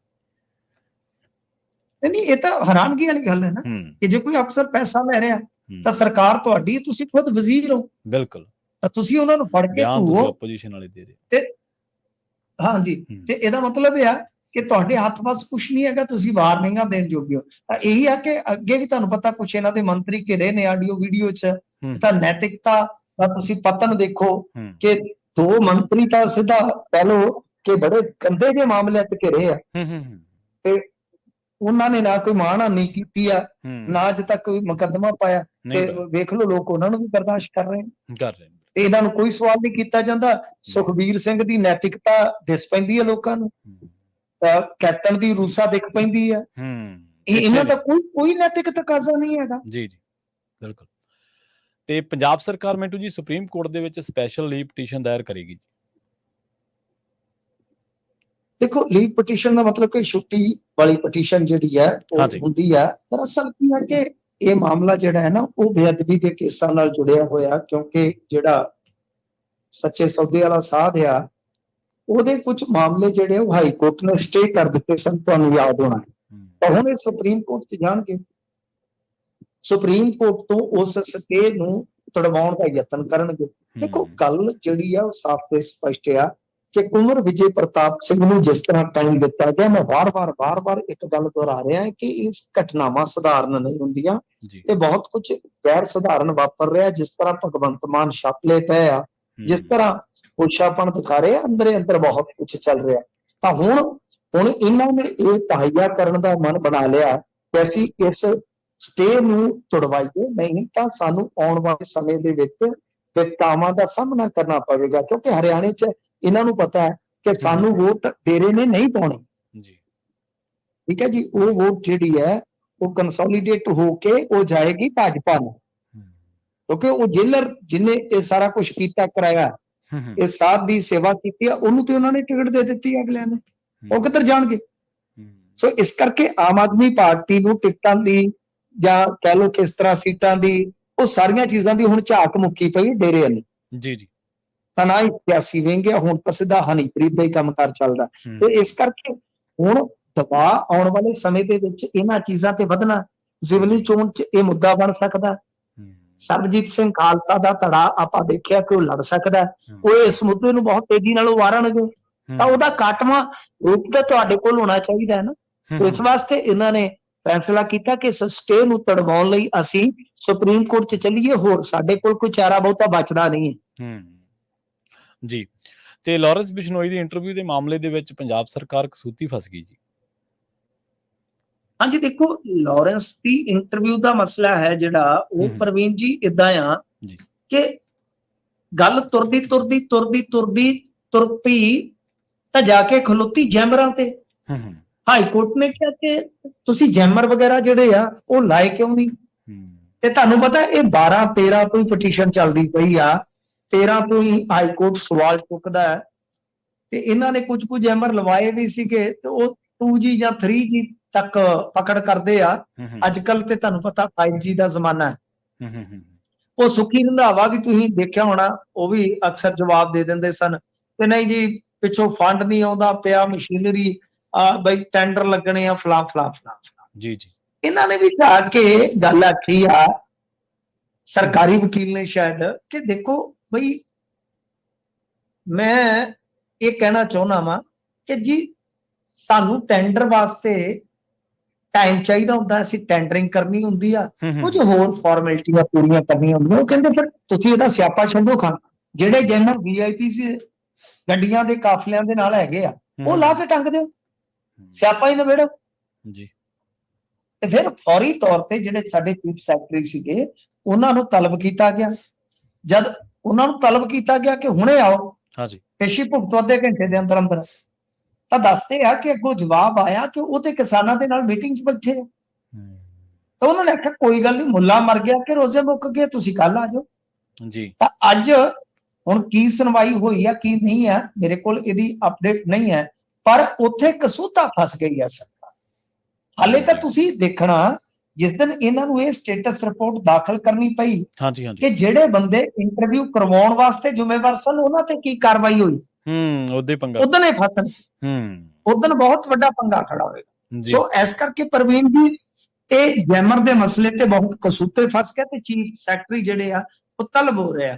ਮਤਲਬ ਕਿ ਉੱਥੇ ਜੇ ਤੁਸੀਂ ਦੇਖੋਗੇ ਨਾ ਹਾਈ ਕੋਰਟ 'ਚ ਤਾਂ ਇਹਨਾਂ ਦਾ ਇਹ ਹਾਲ ਆ ਕਿ ਬਹੁਤ ਵੱਡੀ ਜਿਹੜੀ ਇਹਨਾਂ ਨੂੰ ਨਾ ਹਰ ਟਾਈਮ ਕਹ ਲਓ ਕਿ ਫਟਕਾਰ ਦੀ ਇੱਕ ਵਾਛੜ ਹੁੰਦੀ ਰਹਿੰਦੀ ਆ। ਹਰ ਮਾਮਲੇ 'ਚ ਇਹਨਾਂ ਨੂੰ ਫਟਕਾਰ ਹੀ ਪੈਂਦੀ ਆ, ਫਟਕਾਰ ਹੀ ਪੈਂਦੀ ਆ। ਗੱਲ ਇਹ ਆ ਕਿ ਇਸ ਇੰਟਰਵਿਊ ਨੇ ਸਾਰਾ ਸਿਸਟਮ, ਸਾਰਾ ਨਿਜ਼ਾਮ ਜਿਹੜਾ ਨੰਗਿਆ ਕਰ ਦਿੱਤਾ ਹੈ। ਤਾਂ ਹੁਣ ਇਹਨਾਂ ਨੂੰ ਭੱਜਿਆ ਰਾਹ ਨਹੀਂ ਮਿਲਦਾ ਕਿ ਕਿਹੜੇ ਪਾਸੇ ਜਿਹੜਾ ਚਲਾ ਜਾਈਏ। ਕਬੱਡੀ ਹੁੰਦੀ ਸੀ ਚਪੇੜਾਂ ਵਾਲੀ, ਇੱਕ ਤੇ ਕੋਈ ਮੇਰੇ ਵਰਗਾ ਤਗੜੇ ਪਹਿਲਵਾਨ ਦੇ ਡਿੱਕੇ ਆ ਜਾਂਦਾ ਸੀ ਤੇ ਮੁੜ ਕੇ ਉੱਤੇ ਆਲੇ ਦੁਆਲੇ ਲੋਕ ਬੈਠੇ ਹੁੰਦੇ ਸਨ। ਅਗਲਾ ਚਪੇੜਾਂ ਮਾਰਦਾ ਸੀ, ਬੰਦਾ ਪਿਛਾਂਹ ਹਟਦਾ ਸੀ, ਤੇ ਜਦੋਂ ਪਿਛਾਂਹ ਹਟਦਾ ਸੀ ਤੇ ਪਿੱਛੋਂ ਲੋਕ ਧੱਕੇ ਮਾਰਦੇ ਕਿ ਗਾਂਹ ਹੋ, ਸਾਈਂ ਦੇ ਵਿੱਚ ਵੱਜ। ਤਾਂ ਮਤਲਬ ਕਿ ਹਾਲਤ ਉਹ ਬਣੀ ਪਈ ਆ ਕਿ ਸਰਕਾਰ ਚਪੇੜਾਂ ਤੋਂ ਡਰਦੀ ਪਿਛਾਂਹ ਹਟਦੀ ਆ ਤੇ ਲੋਕ ਪਿੱਛੋਂ ਧੱਕੇ ਮਾਰਦੇ ਆ ਕਿ ਉਹ ਤੋਂ ਹੁਣ ਗਾਂਹ ਹੀ ਸਿਰ ਦੇ। ਜੀ ਬਿਲਕੁਲ। ਤੇ ਫਿਰੋਜ਼ਪੁਰ ਦੇ ਵਿੱਚ ਲੰਘੇ ਦਿਨੀ ਮਿੰਟ 'ਚ ਬੜੀ ਹੌਲਨਾਕ ਘਟਨਾ ਵਾਪਰੀ ਸੀ, ਤੀਰਾ ਕਤਲਕਾਂਡ ਜਿਹੜਾ ਵਾਪਰਿਆ ਸੀਗਾ, ਉਹਦੀ ਹੁਣ ਖੌਫਨਾਕ ਵੀਡੀਓ ਸਾਹਮਣੇ ਆਈ ਹੈ ਜੀ। ਹਾਂਜੀ, ਵੀਡੀਓ ਵੀ ਸਾਹਮਣੇ ਆਈ ਆ, ਪੋਸਟਮਾਰਟਮ ਦੀ ਰਿਪੋਰਟ ਵੀ ਸਾਹਮਣੇ ਆਈ ਆ, ਕੁਝ ਪ੍ਰਤੱਖਦਰਸ਼ੀ ਵੀ ਆਏ ਨੇ, ਕਿਉਂਕਿ ਇੱਕ ਗਲੀ ਚੋਂ ਨਿਕਲਦਿਆਂ ਹੀ ਇਹ ਹਮਲਾ ਹੁੰਦਾ, ਜਿੱਥੇ ਗੱਡੀ ਬੜੀ ਸਲੋ ਸੀ ਉਹ ਹਮਲਾ ਹੁੰਦਾ ਤੇ ਬੜੀਆਂ ਨੇੜਿਓਂ ਗੋਲੀਆਂ ਚਲਾਈਆਂ ਜਾਂਦੀਆਂ ਨੇ ਤੇ ਫਿਰ ਗੱਡੀ ਟਰਨ ਕਰ ਜਾਂਦੀ ਆ, ਫਿਰ ਗਾਂਹ ਜਾ ਕੇ ਸਾਰਾ ਇਹ ਕਾਂਡ ਜਿਹੜਾ ਦੁਬਾਰਾ ਅੰਜਾਮ ਦਿੱਤਾ ਜਾਂਦਾ। ਤਾਂ ਗੋਲੀਆਂ ਜ਼ਿਆਦਾਤਰ ਸਿਰ 'ਚ ਵੱਜੀਆਂ ਨੇ, ਯਾਨੀ ਗੱਡੀ ਘੇਰ ਕੇ ਜਦੋਂ ਗੋਲੀਆਂ ਮਾਰੀਆਂ ਗਈਆਂ ਤਾਂ ਹੁਣ ਤੁਹਾਨੂੰ ਪਤਾ ਕਿ ਉੱਤੋਂ ਗੋਲੀਆਂ ਵੱਜਣੀਆਂ ਸਟਾਰਟ ਹੋ ਜਾਣ। ਹਾਲਾਂਕਿ 30 ਦਾ ਪਿਸਤੌਲ ਇਹਨਾਂ ਕੋਲ ਵੀ ਸੀਗਾ, ਪਰ ਉਹਨਾਂ ਨੇ ਮੌਕਾ ਹੀ ਨਹੀਂ ਦਿੱਤਾ। ਇਹਨਾਂ ਦੀ ਗੱਡੀ ਸਲੋ ਸੀ, ਘੇਰ ਕੇ ਉਹਨਾਂ ਨੇ ਤਾਬੜਤੋੜ ਫਾਇਰਿੰਗ ਕਰ ਦਿੱਤੀ, ਇੱਥੋਂ ਤੱਕ ਕਿ ਪ੍ਰਵੀਨ ਜੀ ਉਹਨਾਂ ਨੇ ਮੈਗਜ਼ੀਨ ਬਦਲ ਕੇ ਗੋਲੀਆਂ ਮਾਰੀਆਂ। ਇਹਦਾ ਮਤਲਬ ਹੈ ਕਿ ਉਹ ਅਸਲਾ ਜਿਹੜਾ ਹੈ ਨਾ ਸਿਰਫ ਵੱਖ-ਵੱਖ ਕੈਲੀਬਰ ਦਾ ਸੀਗਾ, ਬਲਕਿ ਉਹ ਨਾਲ ਪ੍ਰਬੰਧ ਕਰਕੇ ਲਿਆ ਸੀ। ਤਾਂ ਲਿਹਾਜ਼ਾ ਇਹ ਫੁਟੇਜ ਵੀ ਆ ਗਈ ਆ, ਪੋਸਟਮਾਰਟਮ ਦੀ ਰਿਪੋਰਟ ਵੀ ਆ ਗਈ ਆ, ਤੇ ਅਜੇ ਤੱਕ ਜੇ ਕੋਈ ਸਾਹਮਣੇ ਨਹੀਂ ਆਇਆ ਤਾਂ ਉਹ ਇਹ ਆ ਕਿ ਪੁਲਿਸ ਸ਼ੂਟਰਾਂ ਨੂੰ ਫੜ ਕੇ ਸਾਹਮਣੇ ਨਹੀਂ ਆਈ। ਇਹ ਕਹਿ ਰਹੇ ਨੇ ਕਿ ਇਹ ਰੰਜ ਦਾ ਮਾਮਲਾ ਹੈ, ਇਹ ਪੁਰਾਣੀ ਦੁਸ਼ਮਣੀ ਦਾ ਮਾਮਲਾ ਹੈ, ਪਰ ਬਹੁਤ ਹੌਲਨਾਕ ਵਾਕਿਆ ਹੈ, ਬਹੁਤ ਦਿਲ ਨੂੰ ਦਹਿਲਾਉਣ ਵਾਲਾ, ਤੇ ਉਹ ਫੁਟੇਜ ਵੀ ਦਿਲ ਨੂੰ ਦਹਿਲਾਉਂਦੀ ਆ ਕਿ ਕਿਸ ਤਰ੍ਹਾਂ ਅੱਜ ਕੱਲ੍ਹ ਗਲੀ ਮੁਹੱਲੇ ਦੇ ਵਿੱਚ ਹੀ ਸਭ ਕੁਝ ਕਰ ਦਿੱਤਾ ਜਾਂਦਾ ਹੈ। ਤਾਂ ਬਹੁਤ ਡਰਿਆ ਹੋਇਆ ਪੰਜਾਬ ਨਜ਼ਰ ਆਉਂਦਾ, ਬਹੁਤ ਸਹਿਮਿਆ ਹੋਇਆ ਪੰਜਾਬ ਨਜ਼ਰ ਆਉਂਦਾ, ਬਹੁਤ ਮਤਲਬ ਕਿ ਨਾ ਕੀ ਦੱਸੀਏ ਤੁਹਾਨੂੰ, ਮੈਂ ਅੱਗੇ ਵੀ ਸ਼ਾਇਦ ਗੱਲ ਕੀਤੀ ਹੋਏਗੀ। ਮੇਰਾ ਇੱਕ ਦੋਸਤ ਆ, ਬੜਾ ਪਿਆਰਾ ਮੇਰਾ ਅਜ਼ੀਜ਼ ਦੋਸਤ ਆ, ਤੇ ਸਾਰੀ ਜ਼ਿੰਦਗੀ ਉਸ ਬੰਦੇ ਮੈਂ ਉਸਦੀ ਸਹੁੰ ਵੀ ਦੇ ਸਕਦਾ ਕਿ ਉਸਨੇ ਕਦੇ, ਮੈਨੂੰ ਲੱਗਦਾ ਕਿ ਲੜਕੇ ਸਕੂਲ 'ਚ ਵੀ ਥੱਪੜ ਨਹੀਂ ਮਾਰਿਆ ਹੋਣਾ ਕਿਸੇ ਉਹ ਇੱਕ ਦਿਨ ਅਸੀਂ ਵੀ ਉਹ ਜਿਵੇਂ ਮੋਦੀ ਸਾਹਿਬ ਨੀ ਸਕੂਟੀ ਸਕਾਟੀ ਤੇ ਸਫ਼ਰ ਕਰ ਲੈਂਦੇ, ਅਸੀਂ ਇਸ ਤਰ੍ਹਾਂ ਦੇ ਮਨਮੌਜੀ ਆ, ਤੇ ਮੈਂ ਉਹਦੀ ਸਕੂਟੀ ਦੇ ਮਗਰ ਬੈਠਾ ਹੀ ਜਾਈਏ ਕਿਤੇ ਜੀ, ਤੇ ਉਹਦਾ ਹੱਥ ਵੱਜਾ ਮੇਰਾ ਤੇ ਸਾਈਡ ਤੇ, ਮੈਂ ਕਿਹਾ ਕੀ ਹੋਇਆ? ਉਹ ਕਹਿੰਦਾ ਵੈਪਨ। ਮੈਂ ਕਿਹਾ ਤੂੰ ਜੀ, ਮੈਂ ਕਿਹਾ ਯਾਰ ਤੂੰ ਵੈਪਨ ਰੱਖਦਾ ਅੱਜ ਕੱਲ੍ਹ? ਕਹਿੰਦਾ ਕੀ ਕਰਾਂ ਯਾਰ, ਦੇਰ ਸਵੇਰ ਜਾਈਦਾ, ਉੱਥੇ ਦੋ ਨਸ਼ੇੜੀ ਘੇਰ ਕੇ ਖਲੋ ਜਾਣ ਰਾਤ ਨੂੰ, ਮੈਂ ਕੀ ਕਰੂੰਗਾ? ਘੱਟੋ ਘੱਟ ਪੈਰ ਮਾਰ ਕੇ ਜਾਨ ਤੇ ਬਚਾ ਦੂੰ ਜੀ। ਮੈਂ ਸੱਚ ਜਾਣੇ ਗੱਲ ਮੈਂ ਬਹੁਤ ਥਾਵਾਂ ਤੇ ਦੱਸੀ ਆ, ਕਿਉਂਕਿ ਮੇਰੇ ਲਈ ਬਹੁਤ ਓਪਰੀ ਗੱਲ ਹੈ ਕਿ ਜਿਹੜਾ ਮੁੰਡਾ ਸਾਨੂੰ ਰੋਕਦਾ ਹੁੰਦਾ ਸੀ, ਜਿਸਨੇ ਕਦੇ ਮਤਲਬ ਕਿ ਮੈਨੂੰ ਲੱਗਦਾ ਗਲੇਲ ਤੱਕ ਨਹੀਂ ਚਲਾਈ ਹੋਏਗੀ ਜ਼ਿੰਦਗੀ 'ਚ, ਤਾਂ ਉਹ ਕਹਿੰਦਾ ਕਿ ਕੀ ਕਰੀਏ, ਰਾਤ ਨੂੰ ਕੰਮ ਕਰ ਤੋਂ ਘਰ ਨੂੰ ਜਾਈਦਾ, ਤਾਂ ਕਿਤੇ ਘੇਰ ਕੇ ਖਲੋ ਜਾਣ ਬਾਬੇ ਤੇ ਕੀ ਕਰੂੰਗੀ? ਸੋ ਇਹ ਹਾਲ ਹੈ ਜੀ, ਬਿਲਕੁਲ ਇਹ ਰਿਐਲਿਟੀ ਦੱਸ ਰਿਹਾ ਮੈਂ ਤੁਹਾਨੂੰ। ਜਦੋਂ ਕਦੇ ਇੰਡੀਆ 'ਚ ਆਏ ਤੇ ਤੁਹਾਨੂੰ ਮਿਲਾ ਵੀ ਦਊਂਗਾ ਬੰਦੇ ਦੇ ਨਾਲ। ਸੋ ਗੱਲ ਇਹ ਆ ਕਿ ਇਸ ਤਰ੍ਹਾਂ ਦੀ ਸੂਰਤ ਹਾਲ ਹੈ, ਇਸ ਤਰ੍ਹਾਂ ਦੇ ਡਰੇ ਸਹਿਮੇ ਲੋਕ ਆ। ਬਸ ਇੱਥੇ ਤੇ ਹੱਥ ਜੋੜ ਕੇ ਲੰਘਣ ਵਾਲੀ ਗੱਲ ਹੈ, ਜਿਹੜਾ ਲੰਘ ਗਿਆ ਸੋ ਲੰਘ ਗਿਆ, ਸ਼ਾਮ ਨੂੰ ਘਰੇ ਮੁੜ ਆਇਆ ਸੋ ਮੁੜ ਆਇਆ, ਬਾਕੀ ਕੁਝ ਵੀ ਕਹਿਣ ਲਈ ਨਹੀਂ ਹੈ। ਨਹੀਂ ਬਿਲਕੁਲ ਮਿੰਟੂ ਜੀ, ਤੁਸੀਂ ਆਪਾਂ ਪਿਛਲੇ ਸਮੇਂ ਦੇ ਵਿੱਚ ਖਬਰਾਂ ਹੀ ਕਰਦੇ ਰਹੇ ਹਾਂ ਵੀ ਪੰਜਾਬ ਦੇ ਵਿੱਚ ਅਸਲੇ ਦੀ ਗਿਣਤੀ ਕਿੰਨੀ ਵੱਧ ਗਈ ਹੈ ਲੰਘੇ ਕੁਝ ਸਾਲਾਂ ਦੇ ਵਿੱਚ। ਹੁਣ ਜਿਹੜੇ ਬਜ਼ੁਰਗਾਂ ਨਹੀਂ ਨੇ ਘਰੋਂ ਇਹ ਕਹਿ ਕੇ ਅਸਲਾ ਜੀ ਚੁਕਾਇਆ ਸੀ ਵੀ ਅਸਲਾ ਨਾ ਰੱਖੋ, ਇਹਨੂੰ ਵੇਚ ਦਿਓ ਜਾਂ ਕੁਛ ਕਰ ਦਿਓ, ਉਹ ਹੁਣ ਬਜ਼ੁਰਗ ਬੀਬੀਆਂ ਜਾਂ ਆਪ ਹੀ ਕਹਿ ਰਹੀਆਂ ਭਾਈ ਅਸਲਾ ਬਣਾ ਕੇ ਰੱਖੋ ਘਰੇ, ਕੀ ਪਤਾ ਕਿਹਨੇ ਆ ਵੜਨਾ। ਨਹੀਂ ਸਾਹਿਬ, ਇਹ ਤਾਂ ਹਾਲ ਰਿਹਾ ਤਾਂ ਸਾਰਾ ਬਾਜ਼ਾਰ ਰੱਖਿਆ ਕਰੇਗਾ, ਉਹ ਇੱਕ ਦੁਕਾਨਦਾਰ ਲਾਲਾ ਜੀ ਵੀ ਰੱਖਿਆ ਕਰਨਗੇ। ਹਾਂਜੀ ਇੱਕ ਦਿਨ ਆਪਾਂ ਖਬਰ ਕੀਤੀ ਤਾਂ ਸੀ, ਉਹ ਉਹ ਫਰੋਤੀਆਂ ਵਾਲੀ ਜਿਹੜੇ ਵਪਾਰੀ ਕਹਿੰਦੇ ਵੀ ਆ ਜਾਓ। ਮਗਰ ਫਾਇਰਿੰਗ ਕੀਤੀ ਉਹਨਾਂ ਨੇ, ਭੱਜ ਕੇ ਦੌੜ ਗਏ। ਇਹੀ ਹੋਇਆ ਕਰੇਗਾ ਕਿ ਜਦੋਂ ਕਿਤੇ ਇੱਕ ਥਾਂ ਤੇ ਫਾਇਰਿੰਗ ਹੋਇਆ ਕਰੇਗੀ, ਉਹ ਸਾਰਾ ਬਾਜ਼ਾਰ ਅੱਗੋਂ ਫਾਇਰ ਕਰਿਆ ਕਰੇਗਾ। ਜੀ ਇਹ ਸੂਰਤ-ਹਾਲ ਫਿਰ ਅਖੀਰ ਇਹੀ ਹੋਣੀ ਹੈ, ਜਾਂ ਜਿਹੜੇ ਪ੍ਰੋਟੈਕਸ਼ਨ ਮਨੀ ਤੇ ਬਦਮਾਸ਼ ਹਾਇਰ ਕਰਨੇ ਪੈਣ ਕਰਨਗੇ। ਹਾਂਜੀ ਬਿਲਕੁਲ, ਕਿ ਪ੍ਰੋਟੈਕਟ ਕਰੋ, ਟੋਕਨ ਮਨੀ ਲਓ ਤੇ ਸਾਨੂੰ ਪ੍ਰੋਟੈਕਟ ਕਰੋ ਜੀ। ਸਾਬਕਾ ਮੰਤਰੀ ਨੇ ਕਾਂਗਰਸ 'ਚ ਵਾਪਸੀ ਕਰ ਲਈ ਹੈ ਜੀ।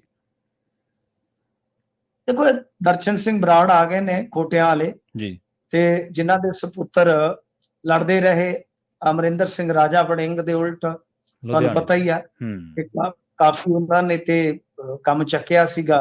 ਪਰ ਇਹ ਤੇ ਇਹਨਾਂ ਦੇ ਇੱਕ ਸਪੁੱਤਰ ਵਾਪਸੀ ਕਰ ਗਏ ਨੇ ਕਾਂਗਰਸ 'ਚ। ਤੁਹਾਨੂੰ ਪਤਾ ਨਵਜੋਤ ਸਿੰਘ ਸਿੱਧੂ ਦੇ ਨਾਲ ਇਹਨਾਂ ਦੀਆਂ ਨਜ਼ਦੀਕੀਆਂ ਸੀ। ਹੁਣ ਸਿੱਧੂ ਸਾਹਿਬ, ਯਾਦ ਆ ਤੁਹਾਨੂੰ, ਇੱਕ ਵਾਰੀ ਇਹਨਾਂ ਨੇ ਬੱਲਾ ਘੁਮਾ ਕੇ ਦਿਖਾਇਆ ਸੀ, ਸਿੱਧੂ ਸਾਹਿਬ ਐਂ ਕਰਦੇ, ਸਿੱਧੂ ਸਾਹਿਬ ਐਂ ਕਰਦੇ ਆ। ਤਾਂ ਮੁੜ ਕੇ ਹਾਲਾਂਕਿ ਸਿੱਧੂ ਸਾਹਿਬ ਇਹਨਾਂ ਦੇ ਬਿਮਾਰ ਹੋਣ ਤੇ ਆਏ ਵੀ ਸਨ, ਪਰ ਸਿੱਧੂ ਸਾਹਿਬ ਹੁਣ ਗੈਰ ਸਰਗਰਮ ਨੇ। ਉਹਨਾਂ ਦੀ ਵਾਪਸੀ ਦੇ ਸੰਕੇਤ ਕਦੇ ਕਦਾਈ ਮਿਲ ਜਾਂਦੇ, ਵਾਪਸੀ ਸੰਭਵ ਲੱਗਦੀ ਨਹੀਂ ਹੈ ਛੇਤੀ ਕਿਤੇ ਕਿ ਹੋ ਜਾਏਗੀ। ਬਾਕੀ ਪਤਾ ਨਹੀਂ, ਤਾਂ ਇਹਨਾਂ ਨੇ ਪਿਓ ਪੁੱਤਾਂ ਨੇ ਵਾਪਸੀ ਕਰ ਲਈ ਆ। ਤੇ ਜਿਹੜਾ ਉਹ ਮੁੰਡਾ ਸੀਗਾ, ਕੀ ਨਾਂ ਉਹਦਾ, ਕਮਲਜੀਤ ਸਿੰਘ ਬਰਾੜ। ਕਮਲਜੀਤ ਸਿੰਘ ਬਰਾੜ ਦਾ ਮੈਨੂੰ ਨਹੀਂ ਪਤਾ, ਮੈਨੂੰ ਨਹੀਂ ਲੱਗਦਾ ਉਹ ਆਏਗਾ, ਕਿਉਂਕਿ ਬਹੁਤ ਔਖਾ ਹੈ ਇਸ ਤਰ੍ਹਾਂ ਲੜ ਕੇ ਵਾਪਸ ਆਉਣਾ, ਕਿਉਂਕਿ ਰਾਜਾ ਵੜਿੰਗ ਹਜੇ ਵੀ ਪ੍ਰਧਾਨ ਹੈ ਤੇ ਰਾਜਾ ਵੜਿੰਗ ਦੀ ਜ਼ਿਆਤੀ ਤੌਰ ਤੇ ਤੁਹਾਨੂੰ ਪਤਾ ਹੈ ਕਿ ਕਮਲਜੀਤ ਬਰਾੜ ਨੇ ਕੋਈ ਕਸਰ ਨਹੀਂ ਛੱਡੀ ਭੰਡੀਆਂ ਦੀ। ਇਸ ਕਰਕੇ ਇਹ ਵਾਪਸ ਆ ਗਏ। ਤਾਂ ਇਹ ਵੀ ਰਾਜਨੀਤੀ ਦਾ ਨਵਾਂ ਟ੍ਰੈਂਡ ਹੈ ਨਾ, ਘਰ ਦਾ ਇੱਕ ਜੀ ਆ ਜਾਂਦਾ, ਘਰ ਦਾ ਦੂਜਾ ਜੀ ਦੂਜੇ ਪਾਸੇ ਖਲੋ ਜਾਂਦਾ। ਇਹ ਵੀ ਰਾਜਨੀਤੀ ਦਾ ਨਵਾਂ ਮੰਤਰਾ ਹੈਗਾ। ਹਾਂਜੀ ਸੁੰਦਰ ਸ਼ਾਮ ਅਰੋੜਾ ਵੀ ਪਿਛਲੇ ਦਿਨੀ ਵਾਪਸੀ ਕਰ ਗਿਆ ਕਾਂਗਰਸ ਦੇ ਵਿੱਚ, ਆਪਾਂ ਖਬਰ ਕੀਤੀ ਸੀ। ਉਹ ਤਾਂ ਤੁਹਾਨੂੰ ਮੈਂ ਦੱਸਿਆ ਸੀ ਕਿ ਬਹੁਤਾ ਹੁਣ ਬੋਲਡ ਬਾਏ ਕਾਂਗਰਸ ਹੀ ਲਿਖਿਆ ਜਾਏਗਾ, ਵਿਕਟਾਂ ਕਾਂਗਰਸ ਹੀ ਲਵੇਗੀ। ਪਰ ਗੱਲ ਇਹ ਹੈ ਨਾ ਕਿ ਇਹ ਰਾਜਨੀਤੀ ਦਾ ਟ੍ਰੈਂਡ ਹੈ। ਸ਼ਮਸ਼ੇਰ ਸਿੰਘ ਦੂਲੋ ਕਾਂਗਰਸ 'ਚ ਰਹੇ ਸਨ ਤਾਂ ਉਹਨਾਂ ਦਾ ਪਰਿਵਾਰ ਆਪ 'ਚ ਚਲਾ ਗਿਆ ਸੀ। ਹਾਂਜੀ ਬਿਲਕੁਲ। ਅੱਜ ਸਿਕੰਦਰ ਸਿੰਘ ਮਲੂਕਾ ਦੀ ਨੂੰਹ ਕਿਤੇ ਹੈ, ਸਿਕੰਦਰ ਸਿੰਘ ਮਲੂਕਾ ਆਪ ਕਿਤੇ ਨੇ, ਪ੍ਰਤਾਪ ਸਿੰਘ ਬਾਜਵਾ ਕਿਤੇ ਨੇ, ਉਹਨਾਂ ਦੇ ਭਰਾ ਫਤਿਹ ਸਿੰਘ ਬਾਜਵਾ, ਜਿਨ੍ਹਾਂ ਦਾ ਦੋਨਾਂ ਦਾ ਆਪਸ 'ਚ ਪ੍ਰੇਮ ਬਹੁਤ, ਉਹ ਕਿਤੇ ਨੇ। ਸੁਖਵੀਰ ਸਿੰਘ ਬਾਦਲ ਕਿਤੇ ਹੈ, ਮਨਪ੍ਰੀਤ ਬਾਦਲ ਅੱਜ ਦੀ ਤਰੀਕ ਤੱਕ ਕਿਤੇ, ਕੱਲ ਨੂੰ ਪਤਾ ਨਹੀਂ ਕੀ ਹੋ ਜਾਣਾ। ਮਤਲਬ ਕਿ ਰਾਜਨੀਤੀ ਦਾ ਨਵਾਂ ਟ੍ਰੈਂਡ ਹੈ ਜੀ। ਤੇ ਭਲਵਾਨਾਂ ਦੀ ਗੱਲ ਕਰੀਏ, ਵਿਨੇਸ਼ ਫੋਗਾਟ ਤੇ ਬਜਰੰਗ ਪੂਨੀਆ ਨੇ ਕਾਂਗਰਸ ਜੁਆਇਨ ਕਰ ਲਈ ਹੈ ਜੀ। ਦੇਖੋ, ਤੈਅ ਸੀਗਾ, ਕੱਲ ਹੀ ਮੁਲਾਕਾਤ ਹੋ ਗਈ ਸੀਗੀ। ਵੈਸੇ ਤੁਹਾਨੂੰ ਪਤਾ, ਅੰਦੋਲਨ ਤੇ ਇੱਕ ਧਿਰ ਸਵਾਲ ਜਿਹੜੀ ਚੁੱਕਦੀ ਸੀ, ਉਹ ਇਸੇ ਕਰਕੇ ਚੁੱਕਦੀ ਸੀ, ਤੁਹਾਨੂੰ ਯਾਦ ਹੋਏ ਜੀ। ਇਹੀ ਚੱਕਰ ਸੀਗਾ ਕਿ ਇਹਨਾਂ ਦੀਆਂ ਨਜ਼ਦੀਕੀਆਂ ਕਾਂਗਰਸ ਦੇ ਨਾਲ ਆ। ਇਹ ਸਵਾਲ ਇਸੇ ਕਰਕੇ ਹੀ ਉੱਠਦੇ ਸਨ। ਤੁਹਾਨੂੰ ਪਤਾ ਹੀ ਆ ਕਿ ਬਹੁਤ ਜ਼ਿਆਦਾ ਮੁੱਦਾ ਜਿਹੜਾ ਸੋਸ਼ਲ ਮੀਡੀਆ ਤੇ ਬਹਿਸ ਦਾ ਬਣ ਜਾਂਦਾ ਸੀ। ਖੈਰ ਚਲੋ, ਅੱਜ ਉਹ ਵਿਸ਼ਾ ਨਹੀਂ ਹੈ। ਤਾਂ ਗੱਲ ਇਹ ਆ ਕਿ ਇਸ ਮਾਮਲੇ ਦੇ ਵਿੱਚ ਆਪਾਂ ਦੇਖ ਸਕਦੇ ਹਾਂ ਕਿ ਕਾਂਗਰਸ ਨੇ ਜੋ ਦਾਅ ਖੇਡਿਆ, ਮੈਨੂੰ ਲੱਗਦਾ ਦਾਅ ਫੱਬ ਜਾਣਾ, ਕਿਉਂਕਿ ਯੋਗੇਸ਼ਵਰ ਉਧਰੋਂ ਭਾਜਪਾ ਵਧੀ, ਉਹ ਤਾਂ ਰੋਈ ਜਾਂਦਾ, ਹੁਣ ਤਾਂ ਟਿਕਟ ਹੀ ਨਹੀਂ ਦਿੱਤੀ। ਬਬੀਤਾ ਦੀ ਵੀ ਟਿਕਟ ਕੱਟ ਦਿੱਤੀ। ਹਾਂਜੀ, ਦੋਨਾਂ ਦੀ। ਗੱਲ ਇਹ ਕਿ ਇਹਨਾਂ ਦੇ ਹੱਕ 'ਚ ਮਾਹੌਲ ਬਣਿਆ ਵਿਨੇਸ਼ ਦੇ ਹੱਕ 'ਚ। ਵਿਨੇਸ਼ ਦੇ ਨਾਲ ਆਂਦੇ ਹੁੰਦੇ ਲੱਕੜ ਦੇ ਨਾਲ ਕਈ ਵਾਰ ਲੋਹਾ ਵੀ ਤਰ ਜਾਂਦਾ ਹੈ, ਤਾਂ ਹੋ ਸਕਦਾ ਹੈ ਕਿ ਬਜਰੰਗ ਪੂਨੀਆ ਵੀ ਜਿੱਤਣ ਦੀ ਕਹਿ ਲਓ ਕਿ ਹਾਲਤ 'ਚ ਆ ਜਾਏ। ਹਾਲਾਂਕਿ ਉਹਦੀ ਸੀਟ ਜਿਹੜੀ ਆ ਹਾਲੇ ਕਲੀਅਰ ਨਹੀਂ ਹੋ ਰਹੀ। ਕਿੱਥੋਂ? ਵਿਨੇਸ਼ ਫੋਗਾਟ ਤਾਂ ਦਾਦਰੀ ਤੋਂ ਜਾਂਦੀ ਹੈ ਜਾਂ ਕਿਸੇ ਹੋਰ ਥਾਂ ਤੋਂ ਜਾਂਦੀ ਹੈ, ਤਾਂ ਆਰਾਮ ਨਾਲ ਜਿੱਤ ਜਾਏਗੀ ਮੈਨੂੰ ਲੱਗਦਾ। ਤਾਂ ਕਾਂਗਰਸ ਨੇ ਅੰਤ ਦੇ ਵਿੱਚ, ਮੈਂ ਜਿਵੇਂ ਇੱਕ ਤਰ੍ਹਾਂ ਨਾਲ ਕਹਿ ਲਓ ਕਿ ਸੰਭਾਵੀ ਤੌਰ ਤੇ ਦੇਖਦਾ ਸੀਗਾ ਕਿ ਜਵਾਨ ਕਿਸਾਨ ਤੋਂ ਬਾਅਦ ਪਹਿਲਵਾਨ ਦਾ ਮੁੱਦਾ ਬਣਾਏਗੀ, ਤਾਂ ਲਗਭਗ ਬਣ ਗਿਆ ਜੀ। ਜੀ ਮਿੰਟੂ ਜੀ, ਇਹਨਾਂ ਖਾਸ ਖਬਰਾਂ ਤੇ ਖਾਸ ਜਾਣਕਾਰੀਆਂ ਦੇ ਲਈ ਤੁਹਾਡਾ ਬਹੁਤ ਬਹੁਤ ਧੰਨਵਾਦ ਜੀ। ਸ਼ੁਕਰੀਆ ਜੀ। ਪ੍ਰੋਗਰਾਮ ਖਬਰ ਤੇ ਨਜ਼ਰ ਦੇ ਪਹਿਲੇ ਹਿੱਸੇ ਦੇ ਵਿੱਚ ਆਪਣੇ ਨਾਲ ਜੁੜੇ ਸਨ ਮਿੰਟੂ ਗੁਰਸਰੀਗਾ ਜੀ, ਜਿਨ੍ਹਾਂ ਦੇ ਨਾਲ ਆਪਾਂ ਕਈ ਅਹਿਮ ਖਬਰਾਂ ਨੂੰ ਲੈ ਕੇ ਚਰਚਾ ਕੀਤੀ ਹੈ। ਵੇਲਾ ਹੋ ਗਿਆ ਇੱਕ ਬ੍ਰੇਕ ਦੇ ਲਈ ਰੁਕਣ ਦਾ। ਖਬਰਾਂ ਹੋਰ ਵੀ ਨੇ ਜਿਨ੍ਹਾਂ ਨੂੰ ਲੈ ਕੇ ਆਪਾਂ ਚਰਚਾ ਕਰਾਂਗੇ। ਜਲਦ ਵਾਪਸੀ ਇੱਕ ਸ਼ਾਰਟ ਬ੍ਰੇਕ ਤੋਂ ਬਾਅਦ। ਜੁੜੇ ਰਹੋ ਪੰਜਾਬੀ ਰੇਡੀਓ USA ਦੇ ਨਾਲ।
ਤੇ ਅੱਜ 6 ਸਤੰਬਰ 1995 ਦੇ ਦਿਨ ਭਾਈ ਜਸਵੰਤ ਸਿੰਘ ਖਾਲੜਾ ਨੂੰ ਪੰਜਾਬ ਪੁਲਿਸ ਵੱਲੋਂ ਅਗਵਾ ਕਰ ਲਿਆ ਗਿਆ ਸੀਗਾ।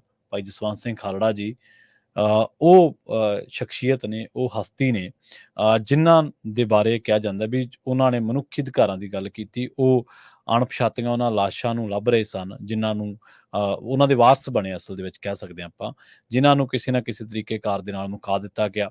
ਉਹਨਾਂ ਨੂੰ ਪੁਲਿਸ ਮੁਕਾਬਲਿਆਂ ਦੇ ਵਿੱਚ ਜਾਂ ਕਿਸੇ ਨੂੰ ਕਿਸੇ ਤਰੀਕੇ ਨਾਲ, ਕਿਸੇ ਨੂੰ ਕਿਸੇ ਤਰੀਕੇ ਨਾਲ, ਤੇ ਅਖੀਰ ਦੇ ਵਿੱਚ ਤੰਤਰ ਨੇ, ਸਿਸਟਮ ਨੇ, ਪੁਲਿਸ ਨੇ ਉਹਨਾਂ ਨਾਲ ਵੀ ਉਹੀ ਕੀਤਾ ਜੋ ਉਸ ਤੋਂ ਪਹਿਲਾਂ 25,000 ਜਿਨ੍ਹਾਂ ਨੂੰ ਉਹ ਲੱਭ ਰਹੇ ਸੀਗੇ ਉਹਨਾਂ ਦੇ ਨਾਲ ਹੋਇਆ। 6 ਸਤੰਬਰ 1995 ਨੂੰ ਉਹਨਾਂ ਨੂੰ ਅਗਵਾ ਕੀਤਾ ਗਿਆ ਜਦੋਂ ਉਹ ਬਾਹਰ ਕਾਰ ਧੋ ਰਹੇ ਸੀਗੇ। ਇਸ ਬਾਬਤ ਪੰਜਾਬੀ ਰੇਡੀਓ USA ਤੇ ਆਪਾਂ ਇੱਕ ਜਿਹੜੀ ਇੰਟਰਵਿਊ ਆ ਉਹ ਜਗਮੇਰ ਸਿੰਘ ਜੀ ਨਾਲ ਕੀਤੀ ਸੀ, ਜਿਹੜੇ ਸਿੱਖ ਚਿੰਤਕ ਨੇ, ਇਤਿਹਾਸਕਾਰ ਨੇ, ਉਹਨਾਂ ਦੇ ਨਾਲ। ਉਹਨਾਂ ਦੀ ਇੱਕ ਕਿਤਾਬ ਆਈ ਸੀ ਸ਼ਹੀਦ ਜਸਵੰਤ ਸਿੰਘ ਖਾਲੜਾ, ਸੋਚ, ਸੰਘਰਸ਼ ਤੇ ਸ਼ਹਾਦਤ। ਤੇ ਉਸ ਤੋਂ ਬਾਅਦ ਆਪਾਂ ਉਹਨਾਂ ਦੇ ਨਾਲ ਗੱਲਬਾਤ ਕੀਤੀ ਸੀ ਤੇ ਉਹ ਗੱਲਬਾਤ ਦੀ ਜਿਹੜੀ ਵੀਡੀਓ ਹੈ ਉਹ ਵੀ ਪੰਜਾਬੀ ਰੇਡੀਓ USA ਦੇ ਫੇਸਬੁੱਕ ਪੇਜ ਤੇ ਨਾਲ YouTube ਚੈਨਲ ਤੇ ਵੀ ਹੋਣੀ ਹੈ, ਤੁਸੀਂ ਉਹ ਜਾ ਕੇ ਸੁਣ ਸਕਦੇ ਹੋ। ਬੜੀ ਤਫਸੀਲ ਦੇ ਨਾਲ ਉਹਨਾਂ ਨੇ ਉਹ ਜਿਹੜੀ ਉਹਨਾਂ ਦੀ ਸ਼ਹਾਦਤ ਹੈ ਜਸਵੰਤ ਸਿੰਘ ਖਾਲੜਾ ਜੀ ਦੀ, ਉਹਦੇ ਬਾਰੇ ਲਿਖਿਆ, ਉਹਦੇ ਬਾਰੇ ਵਰਣਨ ਕੀਤਾ। ਇੱਥੇ ਇੱਕ ਆਪਾਂ ਕਿਤਾਬ ਦੇ ਬਾਰੇ ਤਾਂ ਗੱਲ ਕਰਾਂਗੇ, ਇੱਥੇ ਇੱਕ ਗੱਲ ਹੋਰ ਗੌਰ ਕਰਨ ਵਾਲੀ ਆ। ਭਾਈ ਜਸਵੰਤ ਸਿੰਘ ਖਾਲੜਾ ਜੀ ਤੇ ਫਿਲਮ ਬਣਾਈ ਹੈ ਜਿਹਦੇ ਵਿੱਚ ਐਕਟਰ ਦਲਜੀਤ ਦੋਸਾਂਝ ਨੇ ਕੰਮ ਕੀਤਾ ਹੈ। ਪੰਜਾਬ 95 ਸ਼ਾਇਦ ਉਹਦਾ ਨਾਮ ਹੈ ਫਿਲਮ ਦਾ। ਉਸ ਫਿਲਮ ਉੱਤੇ ਬੈਨ ਆ ਜੋ ਉਹਦੇ ਬਹੁਤ ਕੱਟ ਲਾ ਦਿੱਤੇ ਗਏ। ਉਸ ਫਿਲਮ ਦੇ ਵਿੱਚ ਘੱਟੋ ਘੱਟ 80-85 ਕੱਟ, ਤੇ ਉਹ ਰਿਲੀਜ਼ ਵੀ ਨਹੀਂ ਹੋਣ ਦਿੱਤੀ ਪੰਜਾਬ 95 ਜਿਹੜੀ ਫਿਲਮ ਹੈ। ਤੇ ਉਹ ਭਾਈ ਖਾਲੜਾ ਜੀ ਦੇ ਉੱਤੇ ਆਧਾਰਿਤ, ਉਹਨਾਂ ਦੀ ਜ਼ਿੰਦਗੀ ਉੱਤੇ ਆਧਾਰਿਤ ਹੈ, ਕਿਵੇਂ ਉਹਨਾਂ ਨੇ ਅਣਪਛਾਤੀਆਂ ਲਾਸ਼ਾਂ ਦੇ ਉੱਤੇ ਕੰਮ ਕੀਤਾ ਤੇ ਕਿਵੇਂ ਮਤਲਬ ਉਹਨਾਂ ਨੂੰ ਬਾਅਦ ਦੇ ਵਿੱਚ ਉਹਨਾਂ ਨੂੰ ਤਸ਼ੱਦਦ ਸਹਿਣਾ ਪਿਆ ਇਹ ਕੰਮ ਕਰਨ ਕਰਕੇ। ਇਹ ਫਿਲਮ ਜਿਹੜੀ ਆ ਬਾਹਰਲੇ ਮੰਚਾਂ ਦੇ ਉੱਤੇ ਜਾਂ ਮਤਲਬ ਕੌਮਾਂਤਰੀ ਮੰਚਾਂ ਦੇ ਉੱਤੇ ਚੰਗੀ ਸਲਾਹੀ ਗਈ, ਪਰ ਉੱਥੇ ਜਿਹੜਾ ਇਸ ਫਿਲਮ ਨੂੰ ਰੋਕਿਆ ਗਿਆ। ਹੁਣ ਦੂਜੇ ਪਾਸੇ ਕੰਗਣਾ ਰਣੌਤ ਵਰਗੀ ਬੀਬੀ ਜਿਹੜੀ ਐਮਰਜੈਂਸੀ ਫਿਲਮ ਲੈ ਕੇ ਆਉਂਦੀ ਆ। ਹੁਣ ਐਮਰਜੈਂਸੀ ਤਾਂ ਵੈਸੇ ਤਾਂ ਸਾਰੀ ਦੁਨੀਆ ਨੂੰ ਪਤਾ ਕਿ ਭਾਰਤ ਦੇ ਵਿੱਚ ਐਮਰਜੈਂਸੀ ਲੱਗੀ ਸੀ, ਤੇ ਉਸ ਮਾਮਲੇ ਦੇ ਵਿੱਚ ਕਿਵੇਂ ਲੋਕਾਂ ਨੂੰ ਜੇਲ੍ਹਾਂ 'ਚ ਤੁੰਨਿਆ ਗਿਆ, ਕਿਵੇਂ ਅਖਬਾਰਾਂ ਨੂੰ ਮਜਬੂਰ ਕੀਤਾ ਗਿਆ, ਔਰ ਅਖਬਾਰਾਂ ਨੇ ਵਿਰੋਧ ਵਜੋਂ ਕਈਆਂ ਨੇ ਕਾਲੇ ਬਲੈਕ ਪੇਜ ਛਾਪੇ ਕਿ ਅਸੀਂ ਸਾਇਲੈਂਟ ਆ, ਅਸੀਂ ਇਹਨਾਂ ਮਾਮਲਿਆਂ 'ਚ ਕੁਛ ਨਹੀਂ ਕਰਾਂਗੇ। ਹੁਣ ਬਲੈਕ ਪੇਜ ਵੀ ਇੱਕ ਸੁਨੇਹਾ ਹੁੰਦਾ ਕਿ ਚੁੱਪ, ਜਦੋਂ ਕਾਲੀ ਪੱਟੀ ਆਪਾਂ ਬੰਨ੍ਹਦੇ ਹਾਂ ਤਾਂ ਉਹ ਇੱਕ ਬਹੁਤ ਵੱਡਾ ਸੰਕੇਤਕ ਵਿਰੋਧ ਹੁੰਦਾ। ਤਾਂ ਉਹ ਹੁਣ ਉਹ ਜਦੋਂ ਉਹਦੀ ਫਿਲਮ ਰੋਕੀ ਗਈ, ਸੈਂਸਰ ਬੋਰਡ ਨੇ ਰੋਕਤੀ, ਹੁਣ ਉਹਨੂੰ ਬੜਾ ਦੁੱਖ ਲੱਗਿਆ। ਹਾਲਾਂਕਿ ਉਹ ਫਿਲਮ ਦੇ ਵਿੱਚ ਵੀ ਜਿਹੜਾ ਉਹ ਐਂਟੀ ਸਿੱਖ ਨੈਰੇਟਿਵ ਦੇ ਉੱਤੇ ਕੰਮ ਕੀਤਾ ਗਿਆ ਐਮਰਜੈਂਸੀ ਦੇ ਉੱਤੇ, ਕਿਉਂਕਿ ਉਹ ਐਮਰਜੈਂਸੀ ਲਾਈ ਇੰਦਰਾ ਗਾਂਧੀ ਨੇ ਸੀ, ਕਾਂਗਰਸ ਦੇ ਰਾਜ ਦੇ ਵਿੱਚ ਲੱਗੀ ਸੀ, ਤੇ ਇਹ ਬੀਬੀ ਅੱਜ ਕੱਲ੍ਹ ਭਾਜਪਾ ਦੇ ਵਿੱਚ ਹੈ। ਤਾਂ ਤੁਸੀਂ ਦੇਖ ਲਓ ਕਿ ਉਹਨੂੰ ਫਿਲਮ ਨੂੰ ਕਿਸ ਤਰੀਕੇ ਕਾਰ ਦੇ ਨਾਲ ਬਣਾਇਆ ਹੋਊਗਾ। ਹੁਣ ਉਹ ਬੀਬੀ ਇੱਥੇ ਨਹੀਂ ਰੁਕੀ, ਉਹ ਕਹਿੰਦੀ ਕਿ ਮੈਂ ਫਿਲਮ ਲੈ ਕੇ ਆਊਂਗੀ ਭਾਰਤ ਭਾਗਿਆ ਵਿਧਾਤਾ, ਮਤਲਬ ਉਹ ਹੁਣ ਹੋਰ ਤਰੀਕਾਕਾਰ ਦੇ ਨਾਲ ਚੀਜ਼ਾਂ ਨੂੰ ਅੱਗੇ ਵਧਾਊਗੀ। ਪਰ ਫਿਲਮ ਰੁਕੀ, ਬੜਾ ਦੁੱਖ ਹੋਇਆ। ਪਰ ਕੋਈ ਬੰਦਾ ਇੱਥੇ ਬੋਲਦਾ ਸੁਣਿਆ ਕਿ ਕਸ਼ਮੀਰ ਫਾਈਲਸ ਵਰਗੀਆਂ ਫਿਲਮਾਂ ਨੂੰ ਕੌਣ ਪ੍ਰਮੋਟ ਕਰ ਰਿਹਾ, ਔਰ ਉਹਨਾਂ ਦੇ ਏਡੇ ਕਰੋੜਾਂ ਦੇ ਉਹਨਾਂ ਦੀ ਰੈਵਨਿਊ ਦਿਖਾਈ ਜਾ ਰਹੇ ਨੇ, ਜਦਕਿ ਉਹਨਾਂ ਨੂੰ ਕਿਸੇ ਨੇ ਟਿਕਟ ਖਿੜਕੀ ਤੇ ਪੁੱਛਿਆ ਹੀ ਨਹੀਂਗਾ। ਦ ਕੇਰਲਾ ਸਟੋਰੀ ਫਿਲਮਾਂ ਜਾਂ ਹੋਰ ਫਿਲਮਾਂ ਇਹ ਕਿਉਂ ਚੱਲੀਆਂ ਇੰਨੀਆਂ? ਕਿਉਂਕਿ ਇਹ ਇਸ ਮਾਈਂਡਸੈਟ ਨਾਲ ਚਲਾਈਆਂ ਗਈਆਂ ਸੀ ਕਿ ਐਂਟੀ ਮਾਈਨੋਰਿਟੀ ਜਿਹੜੀ ਹੇਟ ਹੈ ਉਹਨੂੰ ਹੋਰ ਪ੍ਰਫੁੱਲਿਤ ਕੀਤਾ ਜਾਵੇ। ਤੁਸੀਂ ਫਰਕ ਦੇਖੋ, ਇੱਕ ਪਾਸੇ ਪੰਜਾਬ ਦੀ ਇੱਕ ਸੱਚੀ ਘਟਨਾ, ਇੱਕ ਯੋਧੇ, ਇੱਕ ਸੂਰਬੀਰ ਦੇ ਉੱਤੇ ਫਿਲਮ ਬਣ ਰਹੀ ਹੈ ਜਿਹਨੇ ਲੋਕਾਂ ਦੇ ਪੁੱਤ ਪਛਾਣਨ ਦਾ ਕੰਮ ਕੀਤਾ, ਜਿਹੜੇ ਮੁੜੇ ਨਹੀਂ ਘਰਾਂ ਨੂੰ ਵਾਪਸ, ਜਿਨ੍ਹਾਂ ਦਾ ਇਨਕਾਊਂਟਰ ਕਰ ਦਿੱਤਾ ਗਿਆ, ਜਿਹੜੇ ਖਪਾ ਦਿੱਤੇ ਗਏ, ਮਾਰ ਦਿੱਤੇ ਗਏ ਉਸ ਬੰਦੇ ਉੱਤੇ। ਔਰ ਉਹਨੂੰ ਤਾਂ ਦੁਨੀਆ ਮੰਨਦੀ ਹੈ, ਦੁਨੀਆ ਦੇ ਚੁਣਿੰਦਾ ਲੋਕਾਂ ਦੇ ਵਿੱਚ ਉਸ ਸ਼ਖਸੀਅਤ ਦਾ ਨਾਮ ਹੈ। ਐਵੇਂ ਥੋੜ੍ਹਾ ਫਰੈਜ਼ਨੋ ਦੇ ਵਿੱਚ ਉਹਨਾਂ ਦੇ ਨਾਮ ਤੇ ਪਾਰਕ ਆ, ਜਾਂ ਹੋਰ ਦੁਨੀਆ ਦੇ ਵਿੱਚ ਜਦੋਂ ਵੀ ਹਿਊਮਨ ਰਾਈਟਸ ਦੀ ਗੱਲ ਚੱਲਦੀ ਹੈ ਤਾਂ ਉਸ ਮਾਮਲੇ ਦੇ ਵਿੱਚ ਪਹਿਲੇ ਜਿਹੜੇ ਦਰਜਨ ਲੋਕਾਂ ਦਾ ਜ਼ਿਕਰ ਆਉਂਦਾ, ਇੱਕ ਦਰਜਨ, ਪਹਿਲੇ 12 ਬੰਦਿਆਂ ਦਾ, ਉਹਨਾਂ ਦੇ ਵਿੱਚ ਭਾਈ ਖਾਲੜਾ ਜੀ ਦਾ ਨਾਮ ਹੈ। ਕਿੰਨੀ ਦੁਨੀਆ ਹੈ, ਕਿੰਨੇ ਲੋਕ ਇੱਥੇ ਆਉਂਦੇ ਨੇ, ਜਾਂਦੇ ਨੇ, ਕੌਣ ਕਿਸੇ ਦਾ ਨਾਮ ਚੇਤੇ ਰੱਖਦਾ? ਆਪਾਂ ਨੂੰ ਗੁਆਂਢੀਆਂ ਦੇ ਨਾਮ ਨਹੀਂ ਚੇਤੇ। ਉਹਨਾਂ ਦਾ ਕਾਰਜ ਨੇਕ ਸੀ ਨਾ, ਤਾਂ ਕਰਕੇ ਉਹਨਾਂ ਨੂੰ ਚੇਤੇ ਰੱਖਿਆ ਗਿਆ। ਉਹਨਾਂ ਦਾ ਕਾਰਜ ਵਿਲੱਖਣ ਸੀ, ਉਹਨਾਂ ਦਾ ਕਾਰਜ ਜੋਖਮ ਭਰਿਆ ਸੀ।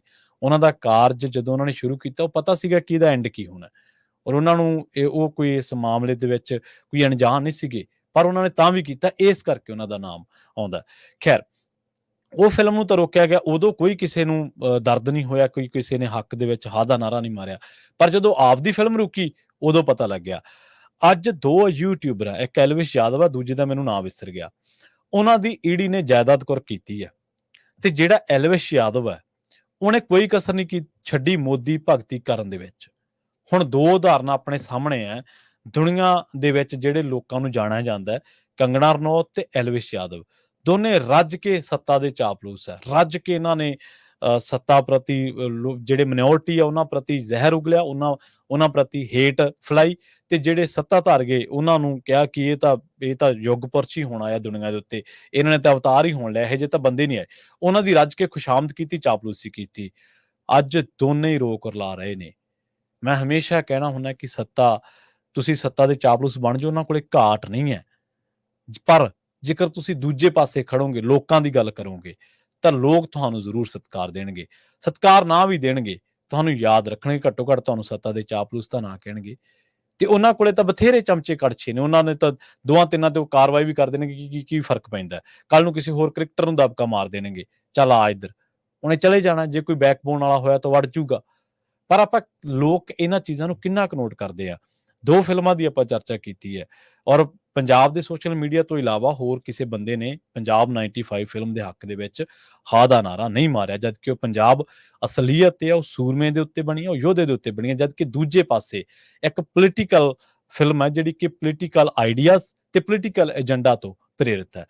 ਆਪਾਂ ਅਗਲੀ ਖਬਰ ਦੇ ਵੱਲ ਵਧਦੇ ਹਾਂ ਤੇ ਆਪਾਂ ਭਾਈ ਜਸਵੰਤ ਸਿੰਘ ਖਾਲੜਾ ਜੀ ਦੀ ਸ਼ਹਾਦਤ ਨੂੰ ਸਤਿਕਾਰ ਦਿੰਦੇ ਹਾਂ ਤੇ ਉਹਨਾਂ ਨੂੰ, ਕਿਉਂਕਿ ਅੱਜ ਦੇ ਦਿਨ ਉਹ ਚਲੇ ਗਏ ਸੀ ਆਪਣੇ ਘਰੋਂ ਤੇ ਉਹਨਾਂ ਨੂੰ ਚੁੱਕ ਲਿਆ ਗਿਆ ਸੀਗਾ, ਉਸ ਤੋਂ ਬਾਅਦ ਉਹਨਾਂ ਨੂੰ ਖਪਾ ਦਿੱਤਾ ਗਿਆ। ਬਾਅਦ ਦੇ ਵਿੱਚ ਉਹਨਾਂ ਦੇ ਨਾਲ ਕੀ ਕੁਛ ਹੋਇਆ ਆਪਾਂ ਬਹੁਤ ਵਾਰ ਇਹਦੀ ਚਰਚਾ ਕੀਤੀ, ਬਹੁਤ ਵਾਰ ਜ਼ਿਕਰ ਕੀਤਾ। ਕਿਤਾਬ ਦੀ ਜਿਹੜੀ ਇੰਟਰਵਿਊ ਆ ਉਹਦੇ ਵਿੱਚ ਵੀ ਆਪਾਂ ਉਹਨਾਂ ਨੇ ਆਰਿਆਂ ਤੇ ਜਾ ਕੇ ਜਿੱਥੋਂ ਲੱਕੜਾਂ ਲਈਆਂ ਗਈਆਂ ਸੀ ਸੰਸਕਾਰ ਕਰਨ ਵਾਸਤੇ ਉਹਨਾਂ ਨੌਜਵਾਨਾਂ ਦੇ, ਉੱਥੇ ਜਾ ਕੇ ਉਹਨਾਂ ਨੇ ਉਹ ਜਿਹੜੀ ਤਸਦੀਕ ਕੀਤੀ, ਉੱਥੋਂ ਜਾ ਕੇ ਵੇਰਵੇ ਕੱਢੇ। ਤੁਸੀਂ ਦੇਖੋ ਕੋਈ ਬੰਦਾ ਇੰਨੀ ਮਿਹਨਤ ਕਰ ਸਕਦਾ? ਕੋਈ ਬੰਦਾ ਜਾਂਦਾ ਦਫ਼ਤਰ ਦੇ ਵਿੱਚ, ਉਹਨੂੰ ਕੋਈ ਨਹੀਂ ਮਿਲਦਾ, ਅਗਲਾ ਕਹਿੰਦਾ ਚਲੋ ਕਿਸੇ ਦਾ ਫੋਨ ਕਰਾ ਦਿੰਦੇ ਹਾਂ, ਸਿਫਾਰਿਸ਼ ਪਾ ਦਿੰਦੇ ਹਾਂ। ਪਰ ਇਹ ਤਾਂ ਇੱਕ ਅਜਿਹਾ ਮਾਮਲਾ ਸੀ ਜਿੱਥੇ ਸਿਸਟਮ ਦੇ ਵਿੱਚ ਜੌਬ ਕਰਦਾ, ਕੰਮ ਕਰਦਾ ਕੋਈ ਵੀ ਬੰਦਾ ਵਿਚਰਦਾ, ਉਹ ਬਾਂਹ ਹੀ ਨਹੀਂ ਸੀ ਫੜਾਉਂਦਾ, ਹੱਥ ਹੀ ਨਹੀਂ ਫੜਾਉਂਦਾ ਸੀ। ਉਹ ਕਹਿੰਦਾ ਮੈਨੂੰ ਨਹੀਂ ਪਤਾ, ਮੈਂ ਨਹੀਂ ਇਸ ਅੱਗ 'ਚ ਹੱਥ ਪਾ ਸਕਦਾ, ਮੈਨੂੰ ਨਹੀਂ ਪਤਾ, ਤੁਸੀਂ ਕਿਸੇ ਹੋਰ ਨਾਲ ਗੱਲ ਕਰੋ। ਤਾਂ ਉਹਨਾਂ ਨੇ ਆਰਿਆਂ ਤੇ ਕਿਹੜੀ ਤਰੀਕ ਨੂੰ ਕਿੰਨੇ ਕਿਲੋ ਲੱਕੜਾਂ ਗਈਆਂ, ਕਿਹੜੀ ਤਰੀਕ ਨੂੰ ਕਿਹੜਾ ਬੰਦਾ ਕਿੰਨੀਆਂ ਲੱਕੜਾਂ ਲੈ ਗਿਆ, ਉਹਨਾਂ ਨੇ ਇੱਥੋਂ ਤੱਕ ਬਰੀਕੀ ਨਾਲ ਕੰਮ ਕੀਤਾ ਸੀ ਫੇਕ ਇਨਕਾਊਂਟਰਸ ਦੇ ਮਾਮਲੇ ਦੇ ਵਿੱਚ। ਤੇ 6 ਸਤੰਬਰ ਇਸੇ ਕਰਕੇ ਜਿਹੜਾ ਦੱਸਿਆ ਜਾਂਦਾ ਵੀ ਇੱਕ ਮੁਲਜ਼ਮ ਜਿਹੜਾ ਕੁਲਵੰਤ ਸਿੰਘ ਸੀਗਾ, ਉਹਨਾਂ ਨੂੰ ਝਬਾਲ ਥਾਣੇ ਦੇ ਵਿੱਚ ਦੇਖਿਆ ਵੀ ਸੀਗਾ ਤੇ ਉਹਨਾਂ ਨੇ ਕਹੀ ਵੀ ਉਹਨਾਂ ਦੀ ਜਿਹੜੀ ਹਾਲਤ ਸੀ ਉਸ ਤੋਂ ਬਾਅਦ ਬਹੁਤ ਜ਼ਿਆਦਾ ਉਹਨਾਂ ਤੇ ਤਸ਼ੱਦਦ ਕੀਤਾ ਗਿਆ। ਉਸ ਤੋਂ ਬਾਅਦ ਉਹਨਾਂ ਦੀ ਲਾਸ਼ ਮਿਲੀ ਤੇ ਫਿਰ ਉਹਨਾਂ ਦੇ ਪਰਿਵਾਰ ਨੇ ਜੱਦੋ-ਜਹਿਦ ਵੀ ਕੀਤੀ ਤੇ ਦੱਸਦੇ ਆ ਕਿ ਜਦੋਂ ਕੁਲਦੀਪ ਸਿੰਘ ਜਿਹੜਾ ਕਿ ਡੀਐਸਪੀ ਜਸਪਾਲ ਸਿੰਘ ਤੇ ਉਹਦਾ ਬਾਡੀਗਾਰਡ ਰਵਿੰਦਰ ਸਿੰਘ, ਉਹ ਦੱਸਦਾ ਕਿ ਉੱਥੇ ਆਏ ਜਿੱਥੇ ਖਾਲੜਾ ਜੀ ਨੂੰ ਨਜ਼ਰਬੰਦ ਕੀਤਾ ਗਿਆ ਸੀ, ਉਹਨਾਂ ਨੂੰ ਕੁੱਟਿਆ। ਬਾਅਦ ਦੇ ਵਿੱਚ ਕੁਲਦੀਪ ਸਿੰਘ ਨੂੰ ਗਰਮ ਪਾਣੀ ਲਿਆਉਣ ਦੇ ਲਈ ਕਿਹਾ। ਜਦੋਂ ਇੰਤਜ਼ਾਮ ਕਰਨ ਦੇ ਲਈ ਕਮਰੇ ਦੇ ਵਿੱਚੋਂ ਬਾਹਰ ਨਿਕਲਿਆ ਤਾਂ 2 ਗੋਲੀਆਂ ਚੱਲਣ ਦੀ ਆਵਾਜ਼ ਸੁਣੀ। ਖਾਲੜਾ ਜੀ ਦੀ ਮੌਤ ਹੋ ਚੁੱਕੀ ਸੀ। ਉਹਨਾਂ ਦੀ ਲਾਸ਼ ਨੂੰ ਵੈਨ ਦੀ ਡਿੱਗੀ ਦੇ ਵਿੱਚ ਰੱਖਿਆ ਗਿਆ ਸੀ, ਜਦੋਂ ਕਿ ਉਹਨਾਂ ਦੇ ਸਰੀਰ ਦੇ ਵਿੱਚੋਂ ਖੂਨ ਵਗ ਰਿਹਾ ਸੀ। ਇਹ ਤਿੰਨੇ ਕਾਰਾਂ ਫਿਰ ਦੱਸਦੇ ਆ ਕਿ ਹਰੀਕੇ ਪਿੰਡ ਨੂੰ ਗਈਆਂ। ਜਸਵੰਤ ਸਿੰਘ ਖਾਲੜਾ ਜੀ ਦੀ ਲਾਸ਼ ਨਹਿਰ ਦੇ ਵਿੱਚ ਸੁੱਟ ਦਿੱਤੀ ਗਈ। ਜਦੋਂ ਤੱਕ ਐਸਐਸਪੀ ਅਜੀਤ ਸਿੰਘ ਸੰਧੂ ਜਿਉਂਦਾ ਸੀ, ਉਦੋਂ ਤੱਕ ਕੁਲਦੀਪ ਸਿੰਘ ਨੇ ਇਸ ਘਟਨਾ ਦਾ ਕਿਸੇ ਨੂੰ ਵੀ ਖੁਲਾਸਾ ਨਹੀਂ ਕੀਤਾ। ਕੁਲਦੀਪ ਸਿੰਘ ਦੀ ਗਵਾਹੀ ਇਸ ਕੇਸ ਦੇ ਲਈ ਬਹੁਤ ਮਹੱਤਵਪੂਰਨ ਸਾਬਤ ਹੋਈ। ਹਾਲਾਂਕਿ ਅਦਾਲਤ ਨੇ ਕਿਹਾ ਕਿ ਪੁਲਿਸ ਦੁਆਰਾ ਜਿਹੜੇ ਖਾਲੜਾ ਨੂੰ ਹਿਰਾਸਤ ਦੇ ਵਿੱਚ ਲੈਣ ਬਾਰੇ ਦਰਜ ਕੀਤੇ ਗਏ ਉਸ ਦੇ ਬਿਆਨ ਦੇ ਵਿੱਚ ਪੁਲਿਸ ਸਟੇਸ਼ਨ ਦੇ ਰਿਕਾਰਡ, ਪੁਲਿਸ ਵਾਹਨਾਂ ਦੀਆਂ ਲਾਗ ਬੁੱਕਾਂ ਸਮੇਤ ਕਿਸੇ ਵੀ ਕੋਨੇ ਤੋਂ ਕੋਈ ਪੁਸ਼ਟੀ ਨਹੀਂ ਹੋਈ। ਅਦਾਲਤ ਨੇ ਇਹ ਨੋਟ ਕੀਤਾ ਕਿ ਉਹ ਥਾਂ ਜਿੱਥੇ ਉਹਨੂੰ ਰੱਖਿਆ ਗਿਆ ਸੀਗਾ, ਉੱਥੋਂ ਉਹਦੀ ਗੈਸਟ ਹਾਊਸ ਤੋਂ ਜਿੱਥੇ ਉਹਦੀ ਲਾਸ਼ ਨਹਿਰ ਦੇ ਵਿੱਚ ਸੁੱਟਣ ਤੋਂ ਲੈ ਕੇ ਗਏ ਸਨ, ਉਹ ਕੁਲਦੀਪ ਸਿੰਘ ਦੀ ਗਵਾਹੀ ਜਿਹੜੀ ਹੈ ਉਹ ਜਾਂਚ ਉਹਦੀ ਅਹਿਮ ਹੈ ਤੇ ਜਾਂਚ ਲਈ ਉਹਦੀ ਜਿਹੜੀ ਨਹੀਂ ਕੀਤੀ ਗਈ। ਇਸੇ ਕਰਕੇ ਫਿਰ ਉਹਨੂੰ ਆਧਾਰ ਮੰਨਿਆ ਗਿਆ। 7 ਸਾਲ ਦੀ ਸਜ਼ਾ ਜਿਹੜੀ ਉਮਰ ਕੈਦ ਦੇ ਵਿੱਚ ਤਬਦੀਲ ਕੀਤੀ ਗਈ। ਪਟਿਆਲਾ ਦੇ ਜਿਹੜੇ ਵਧੀਕ ਸੈਸ਼ਨ ਜੱਜ ਨੇ ਪਟਿਆਲਾ ਦੇ ਨਵੰਬਰ 2005 ਦੇ ਵਿੱਚ ਉਹਨਾਂ ਨੇ ਦੋਸ਼ੀ ਕਰਾਰ ਦਿੱਤਾ ਸੀਗਾ ਤੇ 7 ਸਾਲ ਦੀ ਸਜ਼ਾ ਦਿੱਤੀ ਸੀਗੀ। ਬਾਅਦ ਦੇ ਵਿੱਚ ਡੀਐਸਪੀ ਜਸਪਾਲ ਸਿੰਘ ਤੇ ਅਮਰਜੀਤ ਸਿੰਘ ਨੂੰ ਧਾਰਾ 302 34 ਆਈਪੀਸੀ ਦੀ ਧਾਰਾ 201 34 ਦੇ ਤਹਿਤ ਦੋਸ਼ੀ ਕਰਾਰ ਦਿੱਤਾ ਗਿਆ ਤੇ ਉਮਰ ਕੈਦ ਦੀ ਸਜ਼ਾ ਦਿੱਤੀ ਗਈ। ਮਾਮਲਾ ਹਾਈ ਕੋਰਟ ਤੱਕ ਪਹੁੰਚਿਆ। ਖਾਲੜਾ ਦੀ ਪਤਨੀ ਪਰਮਜੀਤ ਕੌਰ ਨੇ 4 ਅਪੀਲਕਰਤਾਵਾਂ ਦੀ ਸਜ਼ਾ ਦੇ ਵਿੱਚ ਵਾਧਾ ਕਰਨ ਦੀ ਅਪੀਲ ਕੀਤੀ, ਜਿਨ੍ਹਾਂ ਨੂੰ 7 ਸਾਲ ਦੀ ਕੈਦ ਹੋਈ ਸੀ। 2007 ਦੇ ਵਿੱਚ ਹਾਈ ਕੋਰਟ ਨੇ ਅਮਰਜੀਤ ਨੂੰ ਬਰੀ ਕਰ ਦਿੱਤਾ, ਪਰ ਚਾਰਾਂ ਸਤਨਾਮ ਸਿੰਘ, ਸੁਰਿੰਦਰਪਾਲ ਸਿੰਘ, ਜਸਬੀਰ ਸਿੰਘ ਤੇ ਪ੍ਰਿਥੀਪਾਲ ਸਿੰਘ ਦੀ ਸਜ਼ਾ 7 ਸਾਲ ਤੋਂ ਵਧਾ ਕੇ ਉਮਰ ਕੈਦ ਦੇ ਵਿੱਚ ਤਬਦੀਲ ਕਰ ਦਿੱਤੀ ਗਈ। 2011 ਦੇ ਵਿੱਚ ਸੁਪਰੀਮ ਕੋਰਟ ਨੇ ਕਿਹਾ ਕਿ ਇਹ ਮਾਮਲਾ ਪੰਜਾਬ ਪੁਲਿਸ ਦੇ ਉੱਚ ਅਧਿਕਾਰੀਆਂ ਦੇ ਧਿਆਨ ਦੇ ਵਿੱਚ ਲਿਆਉਣ ਦੇ ਬਾਵਜੂਦ ਇਹਦੇ ਤੇ ਕੋਈ ਕਾਰਵਾਈ ਨਹੀਂ ਕੀਤੀ ਗਈ। ਸੀਬੀਆਈ ਨੇ ਇਸ ਤੱਕ ਕਿਹਾ ਕਿ ਜਿਸ ਮਾਮਲੇ ਦੇ ਵਿੱਚ ਸ਼ਾਮਲ ਕੁਝ ਪੁਲਿਸ ਅਧਿਕਾਰੀਆਂ ਦਾ ਅੰਮ੍ਰਿਤਸਰ ਅਤੇ ਤਰਨਤਾਰਨ ਜ਼ਿਲ੍ਹਿਆਂ ਤੋਂ ਬਾਹਰ ਤਬਾਦਲਾ ਨਹੀਂ ਕੀਤਾ ਜਾਂਦਾ, ਜਦੋਂ ਤੱਕ ਇਹ ਗੱਲ ਨਹੀਂ ਹੁੰਦੀ ਉਦੋਂ ਤੱਕ ਜਾਂਚ ਨਿਰਪੱਖਤਾ ਦੇ ਨਾਲ ਹੋ ਹੀ ਨਹੀਂ ਸਕਦੀ। ਸੁਪਰੀਮ ਕੋਰਟ ਨੇ ਵੀ ਪੁਲਿਸ ਬਾਰੇ ਟਿੱਪਣੀ ਕੀਤੀ, ਪੰਜਾਬ ਪੁਲਿਸ ਬਾਰੇ, ਕਿ ਇਸ ਕੇਸ ਦੀ ਜਾਂਚ ਸੀਬੀਆਈ ਨੂੰ ਸੌਂਪਣ ਦੇ ਬਾਵਜੂਦ ਪੰਜਾਬ ਪੁਲਿਸ ਦੇ ਅਧਿਕਾਰੀਆਂ ਨੇ ਸੀਬੀਆਈ ਨੂੰ ਸਹਿਯੋਗ ਨਹੀਂ ਦਿੱਤਾ ਅਤੇ ਜਾਂਚ ਕਰਨ ਦੇ ਵਿੱਚ ਕੋਈ ਵੀ ਉਹਨਾਂ ਨੇ ਕਦਮ ਅੱਗੇ ਨਹੀਂ ਜਾਣ ਦਿੱਤਾ। ਪਰ ਪੁਲਿਸ ਨੇ 2000 ਤੋਂ ਵੱਧ ਲਵਾਰਸ ਲਾਸ਼ਾਂ ਦਾ ਜਿਹੜਾ ਸੰਸਕਾਰ ਕੀਤਾ, ਸੀਬੀਆਈ ਨੇ ਆਪਣੀ ਰਿਪੋਰਟ ਦੇ ਵਿੱਚ ਕਿਹਾ, ਜਦਕਿ ਲਾਸ਼ਾਂ ਦੇ ਬਾਰੇ ਤਾਂ ਆਪਾਂ ਗੱਲਬਾਤ ਕਰ ਹੀ ਚੁੱਕੇ ਹਾਂ। ਇਹਨਾਂ ਦੇ ਵਿੱਚ 1996 ਦੇ ਵਿੱਚ ਸੀਬੀਆਈ ਨੇ ਪਟਿਆਲਾ ਦੀ ਇੱਕ ਅਦਾਲਤ ਦੇ ਵਿੱਚ 9 ਪੁਲਿਸ ਅਧਿਕਾਰੀਆਂ ਵਿਰੁੱਧ ਚਾਰਜਸ਼ੀਟ ਦਾਇਰ ਕੀਤੀ ਸੀ, ਜਿਹਦੇ ਵਿੱਚ ਅਜੀਤ ਸਿੰਘ ਸੰਧੂ ਨੂੰ ਮੁੱਖ ਦੋਸ਼ੀ ਦੱਸਿਆ ਗਿਆ ਸੀ। ਉਹ ਤਰਨਤਾਰਨ ਜ਼ਿਲ੍ਹੇ ਦਾ ਤਤਕਾਲੀ ਐਸਐਸਪੀ ਸੀਗਾ। ਅਸ਼ੋਕ ਕੁਮਾਰ, ਸਤਨਾਮ ਸਿੰਘ, ਰਛਪਾਲ ਸਿੰਘ, ਜਸਬੀਰ ਸਿੰਘ, ਅਮਰਜੀਤ ਸਿੰਘ, ਸੁਰਿੰਦਰਪਾਲ ਸਿੰਘ, ਪ੍ਰਿਥੀਪਾਲ ਸਿੰਘ, ਜਸਪਾਲ ਸਿੰਘ, ਇਹ ਜਿਹੜਾ ਡੀਐਸਪੀ ਹੈ ਇਹ ਵੀ ਸ਼ਾਮਲ ਸੀਗੇ। ਖੈਰ, ਅਜੀਤ ਸਿੰਘ ਸੰਧੂ ਦੇ ਖਿਲਾਫ ਤਾਂ ਦੋਸ਼ ਤੈਅ ਨਹੀਂ ਕੀਤੇ ਜਾ ਸਕੇ, ਕਿਉਂਕਿ ਦੋਸ਼ ਤੈਅ ਕਰਨ ਤੋਂ ਪਹਿਲਾਂ ਹੀ ਉਹ ਖੁਦਕੁਸ਼ੀ ਕਰ ਗਿਆ ਸੀ, ਇਹ ਕਿਹਾ ਜਾਂਦਾ ਹੈ। ਅਗਲੀ ਜਿਹੜੀ ਖਬਰ ਆ ਉਹਦੇ ਵੱਲ ਵਧੀਏ ਤੇ ਗੱਲ ਕਰੀਏ, ਰੁਕ ਕਰੀਏ ਆਸਟ੍ਰੇਲੀਆ ਦਾ। ਪੱਛਮੀ ਆਸਟ੍ਰੇਲੀਆ ਦੇ ਪਰਥ ਸ਼ਹਿਰ ਦੇ ਨਾਲ ਸੰਬੰਧ ਦੱਸੀ ਜਾਂਦੀ ਬੇਅਦਬੀ ਦੀ ਵੀਡੀਓ ਸਾਹਮਣੇ ਆਉਣ ਤੋਂ ਬਾਅਦ ਆਸਟ੍ਰੇਲੀਆ ਦੇ ਵਿੱਚ ਵਸਦੇ ਸਿੱਖਾਂ ਦੇ ਵਿੱਚ ਰੋਸ ਹੈ। ਪਰਥ ਦੇ ਕਨਿੰਗਵੇਲ ਇਲਾਕੇ ਦੇ ਵਿੱਚ ਸਥਿਤ ਗੁਰਦੁਆਰਾ ਸਾਹਿਬ ਦੇ ਬਾਹਰ ਗੁਟਕਾ ਸਾਹਿਬ ਦੇ ਜਿਹੜੇ ਅੰਗ ਨੇ ਉਹਨਾਂ ਦਾ ਨੁਕਸਾਨ ਕਰਕੇ ਸੁੱਟਿਆ ਗਿਆ। ਸਿੱਖ ਜਥੇਬੰਦੀਆਂ ਨੇ ਸਰਕਾਰ ਤੇ ਦੋਸ਼ੀਆਂ ਨੂੰ ਗ੍ਰਿਫਤਾਰ ਕਰਨ ਦੀ ਅਪੀਲ ਕੀਤੀ ਹੈ ਤੇ ਸਖਤ ਕਾਰਵਾਈ ਦੀ ਮੰਗ ਕੀਤੀ ਹੈ। ਵੈਸਟਰਨ ਆਸਟ੍ਰੇਲੀਆ ਸੂਬੇ ਦੀ ਪੁਲਿਸ ਨੇ ਵਿਸ਼ੇਸ਼ ਜਾਂਚ ਅਫਸਰਾਂ ਨੂੰ ਇਸ ਘਟਨਾ ਦੀ ਤਫਤੀਸ਼ ਨਾਲ ਜੋੜਿਆ ਤੇ ਕਾਰਵਾਈ ਦਾ ਭਰੋਸਾ ਦਿੱਤਾ ਹੈ। ਇਸ ਘਟਨਾ ਦੇ ਵਿਰੋਧ ਦੇ ਵਿੱਚ ਮੈਲਬਰਨ ਦੇ ਵਿੱਚ ਸਿੱਖਾਂ ਵੱਲੋਂ ਮੁੱਖ ਚੌਂਕ ਤੋਂ ਸੂਬਾਈ ਸੰਸਦ ਤੱਕ ਰੋਸ ਮਾਰਚ ਕਰਨ ਦਾ ਐਲਾਨ ਕੀਤਾ ਗਿਆ, ਜਿਹੜਾ ਕਿ 10 ਮਾਰਚ ਨੂੰ ਕੱਢਿਆ ਜਾਣਾ ਹੈ। ਹੁਣ ਤੱਕ ਵੱਖ-ਵੱਖ ਥਾਈਂ ਸਿੱਖਾਂ ਨੇ ਗੁਰੂ ਘਰਾਂ ਦੇ ਵਿੱਚ ਇਸ ਘਟਨਾ ਨੂੰ ਲੈ ਕੇ ਮੀਟਿੰਗਾਂ ਕੀਤੀਆਂ ਨੇ। ਆਸਟ੍ਰੇਲੀਅਨ ਸੰਸਦ ਮੈਂਬਰ ਜੇਸਨ ਵੁੱਡ, ਵਿਕਟੋਰੀਅਨ ਯਹੂਦੀ ਭਾਈਚਾਰੇ ਦੀ ਸੰਸਥਾ ਅਤੇ ਹਿੰਦੂ ਕੌਂਸਲ ਆਫ ਆਸਟ੍ਰੇਲੀਆ ਸਣੇ ਹੋਰ ਸਮਾਜਿਕ ਸੰਸਥਾਵਾਂ ਨੇ ਇਸ ਘਟਨਾ ਦੀ ਨਿਖੇਧੀ ਕੀਤੀ ਹੈ। ਦੂਜੇ ਪਾਸੇ ਵੈਸਟਰਨ ਆਸਟ੍ਰੇਲੀਆ ਪੁਲਿਸ ਦੀ ਜਾਂਚ ਦੀ ਟੀਮ ਨੇ ਸਿੱਖ ਐਸੋਸੀਏਸ਼ਨ ਆਫ ਵੈਸਟਰਨ ਆਸਟ੍ਰੇਲੀਆ ਇਹਦੇ ਸਹਿਯੋਗ ਦੇ ਨਾਲ ਡੂੰਘਾਈ ਦੇ ਨਾਲ ਜਾਂਚ ਕਰਨ ਦਾ ਭਰੋਸਾ ਦਿੱਤਾ ਹੈ। ਪ੍ਰੋਗਰਾਮ ਖਬਰ ਤੇ ਨਜ਼ਰ ਨੂੰ ਆਪਾਂ ਇੱਥੇ ਸਮਾਪਤ ਕਰਾਂਗੇ। ਅੱਜ ਸ਼ੁੱਕਰਵਾਰ ਹੈ ਤੇ ਅੱਜ ਇੱਕ ਹੋਰ ਪੰਜਾਬੀ ਸ਼ਬਦ ਦੇ ਬਾਰੇ ਆਪਾਂ ਗੱਲਬਾਤ ਕਰਦੇ ਜਾਂਦੇ ਹਾਂ। 1 ਮਿੰਟ ਦਾ ਸਮਾਂ ਬਚਿਆ। ਆਪਾਂ ਅਕਸਰ ਹੀ ਆਪਣੀ ਸ਼ਬਦਾਵਲੀ ਦੇ ਵਿੱਚ, ਆਪਣੀ ਬੋਲਚਾਲ ਦੀ ਭਾਸ਼ਾ ਦੇ ਵਿੱਚ ਇੱਕ ਸ਼ਬਦ ਨਵਾਂ ਆ ਗਿਆ, ਮੈਨੂੰ ਪਤਾ ਨਹੀਂ ਚੱਲਿਆ ਜਾਂ ਉਹਨੂੰ ਪਤਾ ਨਹੀਂ ਚੱਲਿਆ। ਪਤਾ ਨਹੀਂ ਚੱਲਿਆ ਇਹ ਹਿੰਦੀ ਦਾ ਸ਼ਬਦ ਹੈ। ਉਸਕੋ ਪਤਾ ਨਹੀਂ ਚਲਾ, ਤੁਝੇ ਤਬ ਪਤਾ ਚਲੇਗਾ ਜਦੋਂ ਮੈਂ ਤੇਰੇ ਖਿਲਾਫ ਇਹ ਕਾਰਵਾਈ ਕਰੂੰਗਾ। ਆਪਣਾ ਸ਼ਬਦ ਹੈ ਮੈਨੂੰ ਪਤਾ ਨਹੀਂ ਲੱਗਿਆ ਜਾਂ ਫਲਾਂ ਬੰਦੇ ਨੂੰ ਪਤਾ ਨਹੀਂ ਲੱਗਿਆ। ਪਤਾ ਚੱਲਿਆ ਇਹ ਸ਼ਬਦ ਹਿੰਦੀ ਦਾ ਹੈ। ਚੱਲਿਆ ਸ਼ਬਦ ਅਕਸਰ ਹਿੰਦੀ ਦੇ ਮਾਮਲੇ ਦੇ ਵਿੱਚ ਉਹਨਾਂ ਦਾ ਸ਼ਬਦ ਹੈ, ਉਹਨਾਂ ਨੂੰ ਮੁਬਾਰਕ। ਆਪਾਂ ਕਿਸੇ ਸ਼ਬਦ ਨੂੰ ਗਲਤ ਮਾੜਾ ਲੈਂਦੇ ਨਹੀਂਗੇ, ਪਰ ਪੰਜਾਬੀ ਭਾਸ਼ਾ ਦੇ ਵਿੱਚ ਜਦੋਂ ਆਪਾਂ ਇਹ ਸ਼ਬਦ ਕਿਸੇ ਤੋਂ ਸੁਣਦੇ ਹਾਂ ਕਿ ਮੈਨੂੰ ਪਤਾ ਨਹੀਂ ਚੱਲਿਆ ਜਾਂ ਫਲਾਂ ਬੰਦੇ ਨੂੰ ਪਤਾ ਨਹੀਂ ਚੱਲਿਆ, ਤਾਂ ਉੱਥੇ ਗਲਤ ਆ ਉਹਦਾ ਉਚਾਰਨ। ਆਪਣਾ ਸ਼ਬਦ ਹੈ, ਪੰਜਾਬੀ ਮਾਂ ਬੋਲੀ ਦਾ ਸ਼ਬਦ ਹੈ, ਮੈਨੂੰ ਪਤਾ ਨਹੀਂ ਲੱਗਿਆ, ਫਲਾਂ ਬੰਦੇ ਨੂੰ ਪਤਾ ਨਹੀਂ ਲੱਗਿਆ। ਤੈਨੂੰ ਪਤਾ ਉਦੋਂ ਲੱਗੂ ਜਦੋਂ ਆਹ ਕੰਮ ਹੋਇਆ। ਪਤਾ ਚੱਲੂ ਨਹੀਂ, ਪਤਾ ਲੱਗੂ, ਇਹ ਹਿੰਦੀ 'ਚ ਕਿਹਾ ਜਾਂਦਾ, ਤੁਝੇ ਤਾਂ ਪਤਾ ਚਲੇਗਾ। ਸੋ ਇੱਥੇ ਪ੍ਰੋਗਰਾਮ ਖਬਰ ਤੇ ਨਜ਼ਰ ਨੂੰ ਆਪਾਂ ਸਮਾਪਤ ਕਰਾਂਗੇ। ਕੋਸ਼ਿਸ਼ ਕਰਿਓ ਕਿ ਹੋਰ ਜਿਹੜੇ ਉਚਾਰਨ ਨੇ ਆਪਾਂ ਉਹਨਾਂ ਨੂੰ ਵੀ ਸਹੀ ਕਰੀਏ ਤੇ ਆਪਣੇ ਜਿਹੜੇ ਗਵਾਚ ਰਹੇ ਸ਼ਬਦ ਨੇ, ਜਿਨ੍ਹਾਂ ਨੂੰ ਆਪਾਂ ਨੂੰ ਲੱਭ ਕੇ ਲਿਆਉਣਾ ਪੈਂਦਾ, ਭਾਲ ਕੇ ਲਿਆਉਣਾ ਪੈਂਦਾ, ਖਾਸ ਤੌਰ ਤੇ ਜਦੋਂ ਆਪਾਂ ਔਨ ਏਅਰ ਹੁੰਦੇ ਹਾਂ, ਔਰ ਉਹਦਾ ਕੋਈ ਆਪਣਾ ਉਹਦਾ ਢੁਕਵੀਂ ਕੋਈ ਉਹਦੇ ਲਈ ਕੋਈ ਸ਼ਬਦ ਨਹੀਂ ਹੁੰਦਾ ਪੰਜਾਬੀ ਦੇ ਵਿੱਚ, ਫਿਰ ਆਪਾਂ ਅੰਗਰੇਜ਼ੀ ਦਾ ਸਹਾਰਾ ਲੈਂਦੇ ਹਾਂ ਜਾਂ ਫਿਰ ਆਪਾਂ ਹਿੰਦੀ ਦੇ ਸ਼ਬਦ ਬਦੋ-ਬਦੀ ਵਾੜ ਦਿੰਦੇ ਹਾਂ। ਸੋ ਜਦੋਂ ਕਿਤੇ ਵੀ ਤੁਹਾਡੇ ਸਾਹਮਣੇ ਕੋਈ ਇਹ ਬੰਦਾ ਸ਼ਬਦ ਵਰਤੇ ਕਿ ਮੈਨੂੰ ਪਤਾ ਨਹੀਂ ਚੱਲਿਆ, ਫਲਾਣੇ ਨੂੰ ਪਤਾ ਉਦੋਂ ਚੱਲੂ, ਮੈਨੂੰ ਉਹ ਫਲਾਣੇ ਨੂੰ ਪਤਾ ਨਹੀਂ ਚੱਲਿਆ, ਤਾਂ ਉੱਥੇ ਉਹਨੂੰ ਦਰੁਸਤ ਕਰ ਦਿਆ ਕਰੋ, ਠੀਕ ਕਰ ਦਿਆ ਕਰੋ ਕਿ ਇਹ ਪਤਾ ਲੱਗਿਆ ਹੁੰਦਾ ਜਾਂ ਪਤਾ ਲੱਗੂ ਹੁੰਦਾ।